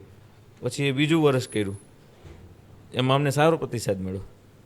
થોડું અમે બ્રાઇટ સાઉન્ડ કર્યું અને લોકોને ગમે એવું સાઉન્ડ કર્યું. અને પછી આ વર્ષે અમે એ જ વાતું, એ જ ગરબા છે પ્રાચીન જ, એમાં કોઈ અર્વાચીન ગરબા નહીં, લોકગીતો એનાય જ, પણ એના સાઉન્ડ મેં તમને કીધું ને કે આજનું સાઉન્ડ, એમાં એનું વિકૃતપણું નહીં, એમ એને ખાલી સજાવવાનું છે. હા, સારું જ છે એને વધારે ન કે એમાં આપણી કલા નથી એવી કોઈ કારીગરી બતાવવાની, એ તો ઓલરેડી સારું જ છે. કે સવા બસેરનું મારું દાતરડું લોલ, ઘડવો લાલિયેલું હાર મુજા, એ મુજા વાલમ જીલોલ, હવે નહીં જાવ વીડી વાઢવારે લોલ. આ તો બહુ સારું છે. આને નાને આપણે એને ખાલી મઠારવાનું છે. આપણે સારા સંગીત એને ખાલી પૂર્વા ધીરું આપણે જ આપી શકીએ. આની ઉપર કાંઈ નથી, આ જ છે સર્વસ્વ. એટલે આમાં તો એન્ડ આ જ છે. આ તો સારામાં સારું કમ્પોઝિશન છે. મોરબુની થનગાટ કરે કેમ જેમ છે એમ જ છે, તો એ જ સ્પર્શ છે ને. એટલે એને છેડછાડ બહુ ન થાય કમ્પોઝિશનમાં, જેમ છે એમાં થોડોક આજનું સાઉન્ડ એમ ઉમેરી દઈએ સાંભળવા માટે, ક્રિસ્પીનેસ માટે, તો એ આપણું સંગીત બહુ સારું જ છે. લાસ્ટ ટાઈમ જ્યારે આ તમે જે નવરાત્રિની વાત કરો છો, જે તમે કોન્સેપ્ટ લાવ્યા નવો, જી, એમાં કેવો પ્રતિસાદ કેવો મળ્યો હતો? આમ બહુ સરસ પ્રતિસાદ મળ્યો હતો. ખાસ કરીને એક ટ્રેન્ડ ચાલ્યો છે મંડળી. હા, કે મંડળી એટલે પહેલાંના સમયમાં દેશી ઢોલ અને શેનાઈ વચ્ચે એક ગરબી હોય ને એમાં રમાતી. હા, એ ટ્રેન્ડ પાછો આવે કારણ કે યુથ એને એક્સેપ્ટ કરી રહ્યું. હા. એટલે એ મંડળી, પણ ખરેખર મંડળીના ગીતો ક્યાં હતા, મંડળીમાં ગીતો કેવા ગવાતા? રાહડા રમવા જવાની વસ્તુ છે, ગરબે ઘૂમવાનું હોય, રાહડા રમવાના હોય. જ્યારે કોઈ પણ બહેનો દીકરીઓની કંઈ વેદના સંવેદના હોય તો એ રાહડા રમીને વ્યક્ત કરે. આબમાં ઝીણી જબુ કે વીજળી, એ બધા રાહડા છે. તો એ રાહડા છે, એ એક અલગ સંસ્કૃતિ છે. આહિરાણીના રાહડા અલગ હોય, કાઠિયાણીના રાહડા અલગ હોય, મેરના અલગ હોય. તો એ રાહડા છે. પણ જ્યારે માતાજીનું આ 9 દિવસના આપણે કહીએ નવરાત્રિ, ત્યારે ગરબાનું એક સત હોય, માતમ હોય, એને ફરતે ગરબે ઘૂમવા જતા હોય. એમ એ રાહડા રમીને ગરબે ઘૂમવે. આપણે શબ્દ એમ બોલીએ ગરબા રમવા જઈએ એમ, ગરબે ઘૂમવા જવાનું, રાહડે રમવા જવાનું હોય. એટલે એ મંડળીનો આખો ક્રેઝ મને મેં લોકોનું જોયું. પછી એ જ વસ્તુને બે જ પ્રકારે કે ભાઈ એક તો પેલા જે ચાલે છે લોકોને, કારણ કે એ ટેવાયેલું આપણું સરસ મજાનું ઓર્કેસ્ટ્રા હોય બધાની એક હોય ઈ, એટલે એ એક બધાને રમવાનું મજા આવી જાય, એન્થુસિયાસ્ટિક બધા હોય એટલે રમી શકે. અને પછી મંડળી જે મોડી રાતથી લઈને સવાર સુધી ચાલે, એ અમે આ વખતે પણ કરવાના છીએ ને લાસ્ટ યર પણ કર્યું હતું. આ વર્ષે કાંઈ નવું આખું સરપ્રાઈઝ લોકોને કાંઈ મળવાનું છે એવું કાંઈ પ્લાનિંગ તમારું ચાલે છે ખરા? નવું તો બસ એ છે કે આપણી જે સંસ્કૃતિ છે એમાં જે ગરબાઓ છે, રાહડાઓ છે, એને એક સરસ મજાના સાઉન્ડમાં, સરસ મજાના વેથી પ્રેઝન્ટ કરવાનું. અને પછી આપણે ને આપણી સંસ્કૃતિ છે જેમ કે ડાયરો છે, નાની નાની બેઠકો ભજન ને બેક સ્ટેજ છે થોડા એવું અને મંડળી તો છે જ સવાર સુધી રમવાની. એવું તો આ વખતે 2025માં કરશું. અમે આવશું. પાકું. એક એવી પણ એક સવાલ હતો કે તો શું ગુજરાતી સંગીત માણવા સુધી જ રહ્યું છે કે લોકો અત્યારે વધારેથી વધારે એક્સાઇટમેન્ટ લોકોની અંદર છે જાણવા જેવું પણ? સંગીત તો માણવા જેવું જ છે, અને સંગીતમાં જાણવા જેવા ગીતો કે પ્રસ્તુતિ થતી હોય તો એ જાણ કરીએ. માનો કે ભજન સંતવાણી છે, એ તો એકદમ આરાધનાનો વિષય છે, તો એ બધું એમાં તમને પૂરતી જાણકારી મળે. પણ બાકી જે માણવાલાયક ગીતો છે બધા, તો એ તમને મનોરંજન પ્રત્યે વધારે એ આકર્ષિત કરે. એમ પોતાને હીલ કરવા માટે સંગીત કેટલું મદદરૂપ થતું હોય છે ખરા? ઘણું બધું. તમારા વિચારોને કાબૂમાં લાવે, તમારા વાણીને કાબૂમાં લાવે, એ બધું કરે. ક્યારે એવું થયું છે, એવો કોઈ ફેઝ આવ્યો ખરા કે જ્યારે તમને સંગીતે મદદ કરી હોય એ ફેઝમાંથી ઉપર આવવા માટે? હા બિલકુલ, સંગીત જ મદદ કરે. કયો ફેઝ હતો? એવો હતો કે મારા ફાધરનું દેહાંત થઈ ગયું 2022માં કોરોના અને સેકન્ડ વેવમાં. ત્યારે એમને પ્રત્યે મારી મિત્રતાનો નાતો, એમ બાપ દીકરાનો નાતો તો હોય જ. અને તમને ફૂલ્લી લગભગ તમે જો અત્યારે જે સ્થાને છો હા, એમનો ટોટલી સપોર્ટ છે? જી બિલકુલ, 110% એમનો. પ્લીઝ. એટલે એ ત્યારે પપ્પાનું કોરોનામાં 15 દિવસ એ હોસ્પિટલમાં એડમિટ હતા, અને એ સમયમાં ઘણું બધું, કારણ કે એ પરિસ્થિતિ તો સેકન્ડ વેવની બહુ દર્દમાં બહુ ઘટના હતી બધી.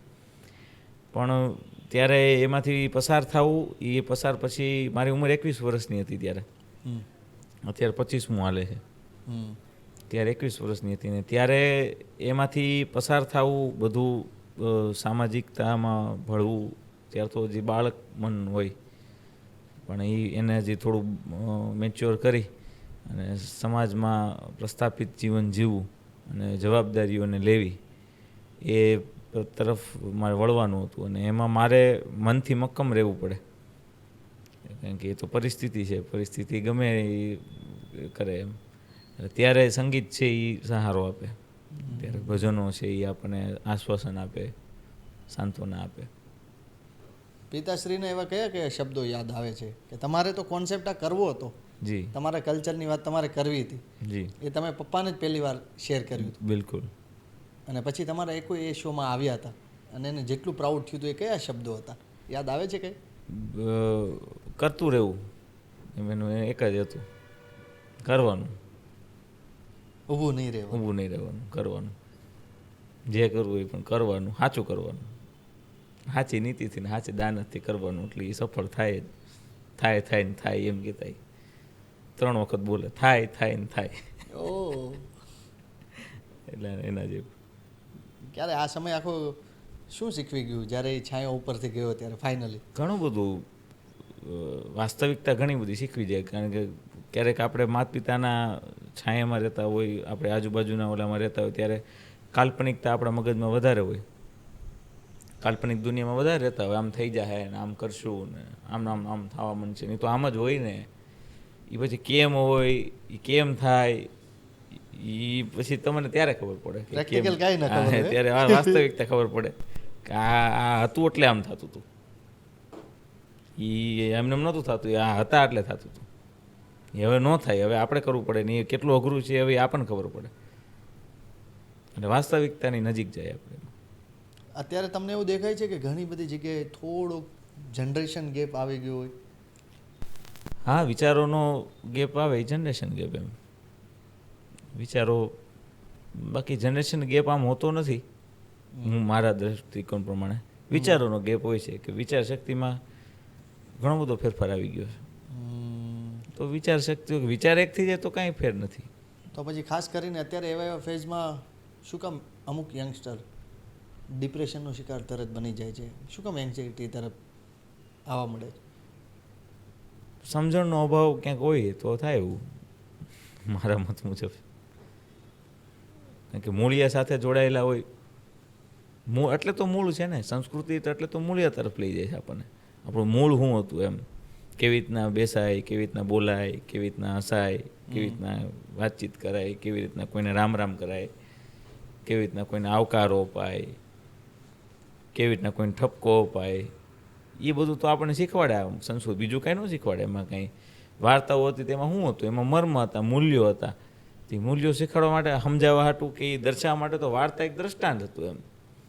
પણ એ દ્રષ્ટાંત દ્વારા કંઈક તો સમજાવવાનું હતું ને, એમ કે આ કરી ગયા આપણા આવા આવા સંતો હતા, કે આવા બારવટિયા થયા, કે આવા શૂરવીરો થયા, આવા વીર પુરુષો થયા, તો એ આપણને આવું આવું આવું કહેતા ગયા એમ, આમાં આમ રહેજો. તો એ મૂળ્યું છે આપણું.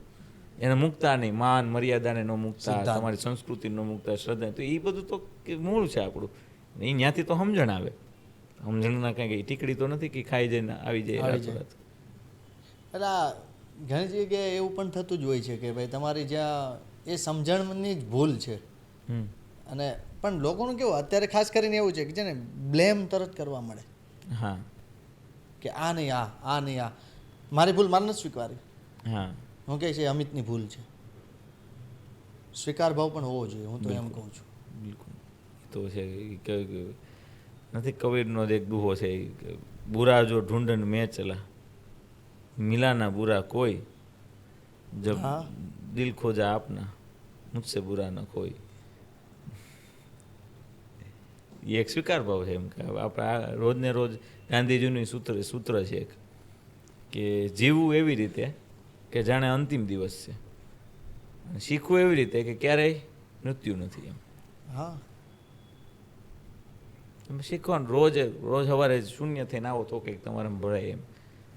ભૂલોથી જ હોય છે ને ભૂલ સ્વીકારવાની હોય છે. ભૂલોને તો સ્વીકારવાટું જ ભૂલ થતી હોય ને.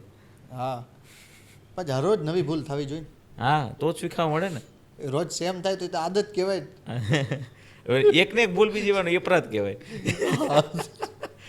એકને એક ભૂલ બીજી વાર થઈને અપરાધ કહેવાય. નવી નવી ભૂલ થઈ બરાબર છે, એમાં શીખવા મળે કંઈક.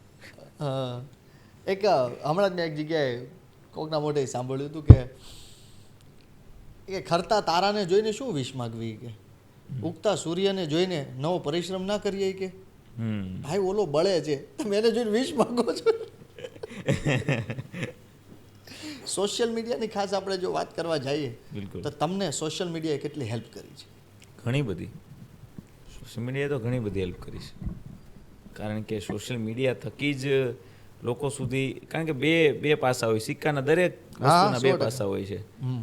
જીવનની સુખ દુઃખમાં હોય, શિખાના બે પાસા હોય, સારા નબળા. પણ સારું પાસું આપણે જોઈ શકતા હોય આપણા દૃષ્ટિકોણથી. તો સારું પાસું એ છે કે એક પ્લેટફોર્મ લોકોને જેમ છે એમ પોતાના હાથમાં મળી ગયું છે. હવે લોકો એનો નિર્ણય લે એમ, ટૂંકમાં લોકો જજ કરે. હવે એ વસ્તુ એવી નથી. પહેલાં તો એવું હતું કે ભાઈ બધાએ કોકની પાસે ક્યાંક ને ક્યાંક જવું પડે. હવે તો તમે આજે તમારી પાસે ફોન, તમારી પાસે સાચું ટેલેન્ટ છે ને લોકોને જજ કરતા આવડે છે, લોકોને એ પારખતા આવડે છે, જોતા આવડે છે, તો તમે આગળ શું, એટલે તમને એમાં સફળતા મળી શકે એમ. અને અત્યારે આપણે જોઈ જ રહ્યા છીએ ક્યારેક એટલી બધી મહેનત કરવા છતાં પણ તમને એ નથી ઓલું ફળ મળતું. ક્યારેક એક રીલ તમારી એવી વાયરલ થઈ જાય, રાતોરાત તમને ક્યાંથી ક્યાં. હા, પણ એ ક્ષણિક હોય છે. એમાં પાછું ધ્યાન રાખવું. હા, એ પછી ધ્યાન રાખવું પડે. ક્ષણિક હોય છે. તો પછી 2 વ્યૂ આવે તો આપણે કાંઈ લેવા દેવા ન હોવું જોઈએ, અને 2 લાખ આવે, 2 કરોડ આવે, 200 કરોડ આવે તો કંઈ એમાં લેવા દેવા ન હોવું જોઈએ. આપણામાં કાંઈ ફેરફાર ન હોવો જોઈએ. પણ અમિત, આ કહેવા પૂરતી મને વાત લાગે પણ સમજવું બહુ અઘરું છે. અઘરું જ છે એ તો. એક રીલના તમારા એટલા વ્યૂઝ આવી ગયા એટલે પછી તમારા ન આવે તો તમને જાતે જ પેલું કામ છે કે મારા વ્યૂ ન આવ્યા તમે કાંઈ નથી ભાઈ, એ તો તમારે યાદ રાખવું જ પડે ક્ષણે ક્ષણે. તમારે કાંઈ છો જ નહીં, તમારા હાથથી બધું છે. હમણાં તમારા કયા કયા શોના પ્લાનિંગ છે અત્યારે અપકમિંગ ગુજરાતમાં? ગુજરાતમાં 3 તારીખે 3 ઓગસ્ટના વાતો આપણા મલકની શો અમે લઈને આવી રહ્યા છીએ અમદાવાદમાં ઠાકોરભાઈ દેસાઈ ઓડિટોરિયમમાં. હમણાં અમે 13 જુલાઈ રાજકોટમાં શો કર્યો સેમ, અને પાછું 31 ઓગસ્ટના સુરતમાં આવી રહ્યા છીએ સંજીવ કુમાર ઓડિટોરિયમમાં. ઓકે, અહીંયા જ કરો છો તમે? અહીંયા સુરતમાં જ કરીએ છીએ.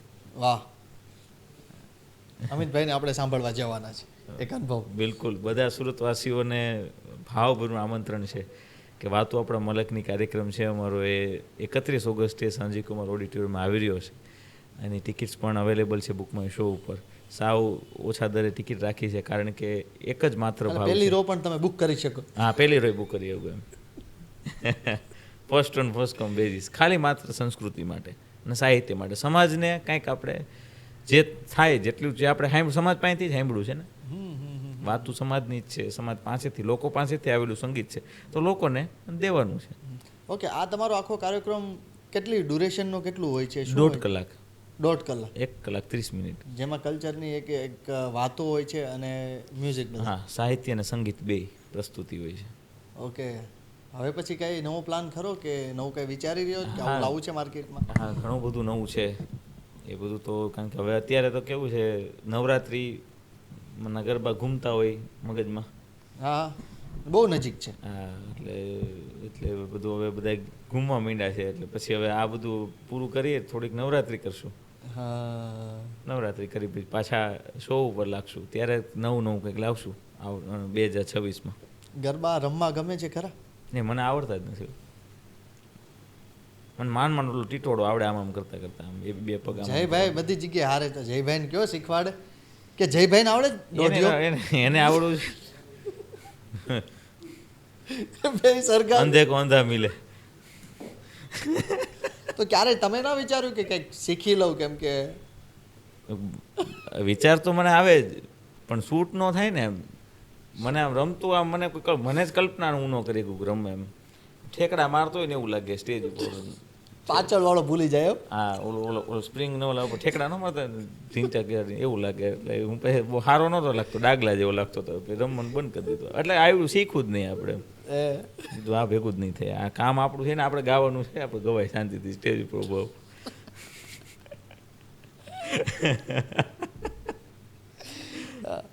શ્રાવણ મહિનો બહુ જ નજીક છે હમણાં, હા, અને આજે સોમવાર છે. વાહ તો તમારું જ એક સોંગ મારે સાંભળવું છે વાહ. જે તમને ગમતું એ. લોકો એને ખૂબ પ્રેમ આપ્યો. જી. એ સોમનાથ મહાદેવની આરતી છે જે અમે ગયા વર્ષે શોમાં એ રજૂ કરી, અને પછી વિડીયો મૂક્યો તો લોકો સુધી ખૂબ એની મેળે પહોંચ્યો, કારણ કે શ્રદ્ધા પ્રતીક છે અને એક મહાદેવનો એક આશીર્વાદ છે.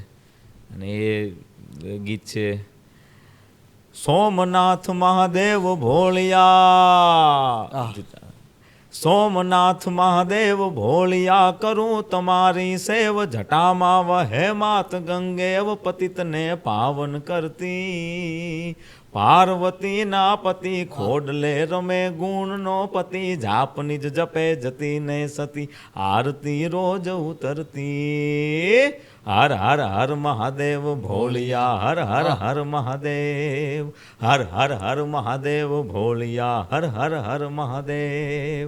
કાળ તણા છો કાળ, કંઠમાં ઝૂલી રહ્યા કંકાળ, અંગ પર રમે વિક ધરવ્યાળ, મણિધર મણિયલ કાળા, ગળલ દળલ નીરકંઠ ધતુરા, ભાંગ તૃપ્તયા કંઠ, નિશાચર ભૂત પ્રેત ના ચટ, ભયંકર ભૂરી લટાળા, હર હર હર મહાદેવ ભોળિયા, હર હર હર મહાદેવ, હર હર હર મહાદેવ ભોળિયા, હર હર હર મહાદેવ. વાહ ભાઈ વાહ, વાહ. કેટલી વાર ગયા છો સોમનાથ? સોમનાથ ઘણી બધી વાર, દાદા સાથે જાજી બધી વાર. પહેલાં જતો, હવે તો રાજકોટ આવ્યા પછી 4-5 વાર જ ગયો છું, પણ દાદા સાથે સાવરકુંડલા રહેતો ત્યારે પપ્પાના દાદા સાથે બહુ જતો. એકલું ક્યારે એમ મન થઈ જાય કે મંદિરે જઈને થોડી વાર બેસું શાંતિથી? હા બિલકુલ, કારણ કે મંદિરે એટલા માટે જવું ગમે કે આપણે કોઈ પણ ભગવાનને આપણે પગે લાગવા જઈએ, દર્શન કરવા જઈએ, ત્યારે આંખ બંધ કરતા હોય આપણે દર્શન કરતી વખતે. હમ આંખ બંધ કરી, ધ્યાન કરી, દર્શન કરી, ત્યારે સામેની જે ઉર્જા છે, જેને આપણે નમવા જઈએ, જે કોઈ શ્રદ્ધાનું કેન્દ્ર જી હોય, જી જી જી પણ એને મહાદેવ, મારા માટે મહાદેવનું શ્રદ્ધાનું કેન્દ્ર છે, તો એને નમવા માટે જતો હોય તો એ ભીતર દર્શન કરાવે છે, કારણ કે આંખ બંધ છે ને ત્યારે એ ઉર્જા આપણને ત્યાંથી આપે છે, શક્તિ ત્યાંથી આવે છે. એટલે આંખ બંધ કરીએ આપણે એટલે એ આપણી અંદર ખોજ કરાવડાવે એમ, એવું મને લાગે મંદિરમાં જ્યારે જ્યારે હું જાઉં છું. સ્વયંની ખોજ. સ્વયંની ખોજ શાંત પાડી દે આપણા બધા વિચારોને, તો એ શક્તિ છે અને એ આશીર્વાદ છે. બસ અમે પણ એ જ શુભકામના આપવા માંગીએ છીએ આજે. Thank you. તમારા લાઈફની આજ ઘણી બધી અમને વાત જાણવા મળી, શીખવા મળી, બિલકુલ અને ઘણા બધા અમારા સવાલ હતા એના તમે અમને જવાબ આપ્યા. બિલકુલ. ઓકે, પોડકાસ્ટના અંત તરફ મારે જવું છે. બિલકુલ. ખાસ કરીને આ ફિલ્ડમાં હા જેટલા પણ નવા એવા યુવાનોને આવવું છે હા અને એને શીખવું છે, બિલકુલ. તો એમને કોઈ સંદેશ તમે આપવા માંગતા હોય તો પ્લીઝ. જો હું યુવાન જ છું હજી, હા હા હું બહુ મોટો કંઈ ઓલો છું નહીં, પણ મારા અનુભવ પ્રમાણે જેટલું એમ થોડું છે, પણ જેટલું મારા અનુભવમાં એવું છે એટલું હું કહું કે અભ્યાસ જરૂરી છે.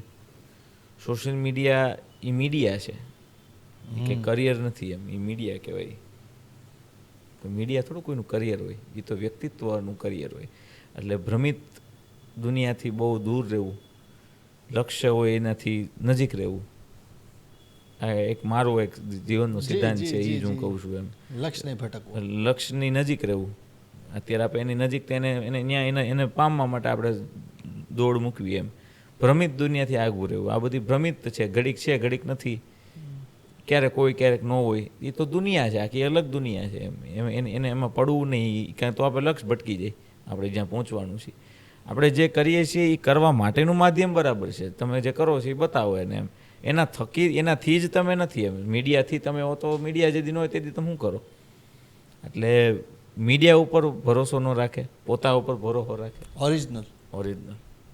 કવિ દુલાભાઈ કાગનો એક દુહો છે, પૈંડના જોર પડે પણ ઘટમાં ભરોહો ગણો, તેદી હાવજ નો હંગરે કદી ભોજન કાગડા. પૈંડ હોય ને શરીર, એમાં થોડુંક જોર પડે, પણ ઘટમાં ભરોસો હોય કે થઈ જાય, કરવાનું જ છે. એટલે સિંહની ઉપમા આપી, હાવજની, જંગલના રાજાની. હાવજને જેથી ભૂખ લાગે ને, એને 3 દીથી 4 દીથી ખાધું ન હોય અને મારણ એને કરવું હોય, તો એ જંગલમાં નીકળે અને ભેહું કોઈ જાતી હોય એને એક થપાટે ભેંને પાડી લે, અને પછી એને જેટલું ખાવું હોય ને એટલું જ ખાય, એટલું જ મારણ લે, અને પછી મૂકીને વયો જાય. હાવજ છે નહીં તો. એટલે પૈંડના જોર પડે ઘટમાં ભરોહો કરો, પણ હાવજ નો હંગરે કદી ભોજન કાગડા. એ હંગરી ન રાખે કે કાલ ખાશું એમ. કાલ ખાશી જેટલું ભાઈ, તો જ્યારે ભૂખ લાગે તેથી જંગલમાં નીકળીને એક થપાટે લઈ લેવાની. એટલે એ કવિ દુલાભાઈ કાગની ઉપમા છે. તો એ કહું કે ઘટમાં ભરોહો રાખો, બહારના બીજા ઉપર ઓલો આમ કેમ પારકો ભરોહો મૂકી દો, ખોટી રીતે ઇન્ફ્લુઅન્સ નહીં થવાનું. ભ્રમિત દુનિયાથી આઘું રહેવાનું અને પોતા ઉપર ફોકસ કરે. પોતાની ભૂલો દેખાડનાર ગુરુ માવતર હોય કે ગુરુ હોય એની નજીક રહેવું, અને સાચું છે જેમ છે એ એક વખત રજૂ કરવું. એક વખત થાય તો એક વખત રજૂ કરવું એમ, લોકો સુધી પહોંચાડવું ખરું. પ્રયાસ તો કરવો જ એમ, ભલે નિષ્ફળ તો નિષ્ફળ, એ સફળ થાય કોક દી. 50 નિષ્ફળ પ્રયાસ કરો તો એક દી તો એ સફળ થવાનો. પ્રયોગ કરતું રહેવું જોઈએ. પ્રયોગ કરતું રહેવું જોઈએ. એટલે એમ મૂકી દે કે અથવા તો આમ રાજી થઈ જાય કે ઓહો હું ફેમસ થઈ ગયા, એ નથી એમ. એ તો આ તો રંગમંચ છે, આજે છે ને કાલે કોઈ નથી. આ 10, 15, 20 વર્ષ પછી પાછું કંઈક નવું હોય, જે પેલા બોલીને ગયા છે એના શબ્દો રહ્યા છે, એના વિડીયો રહ્યા છે, હવે પછી પાછા નવા આવતા. એ તો રંગમંચ છે, છોડીને પાછું જતું રહેવાનું છે. પણ એ કેમ એને નિભાવવું અને કેમ આપણે એને એની સુધી પહોંચવું, એનો એક અભ્યાસ કરવો ખાલી, બસ. અભ્યાસ જરૂરી છે. વાહ વાહ. અમિત, ઘણી બધી આજે વાતો જાણવા અમને મળી. Thank you. મારા વતી મારી ટીમ વતીને જેટલા પણ લોકો અત્યારે તમને જોઈ રહ્યા છે જ્યારે આ રિલીઝ થશે જી એ બધા વતી અમે તમને ઘણી શુભકામના આપવા માંગીએ છીએ કે તમે હરેક તમારા નવા કોન્સેપ્ટ લોકોને ગમશે થેન્ક યુ કારણ કે તમે પોતાની વાત રજૂ કરવા આવ્યા છો વાહ આપણા મલકની વાત વાહ ઘણી શુભકામના થેન્ક યુ વેરી મચ આવા બદલ ખૂબ આભાર તમારો thank you sir thank you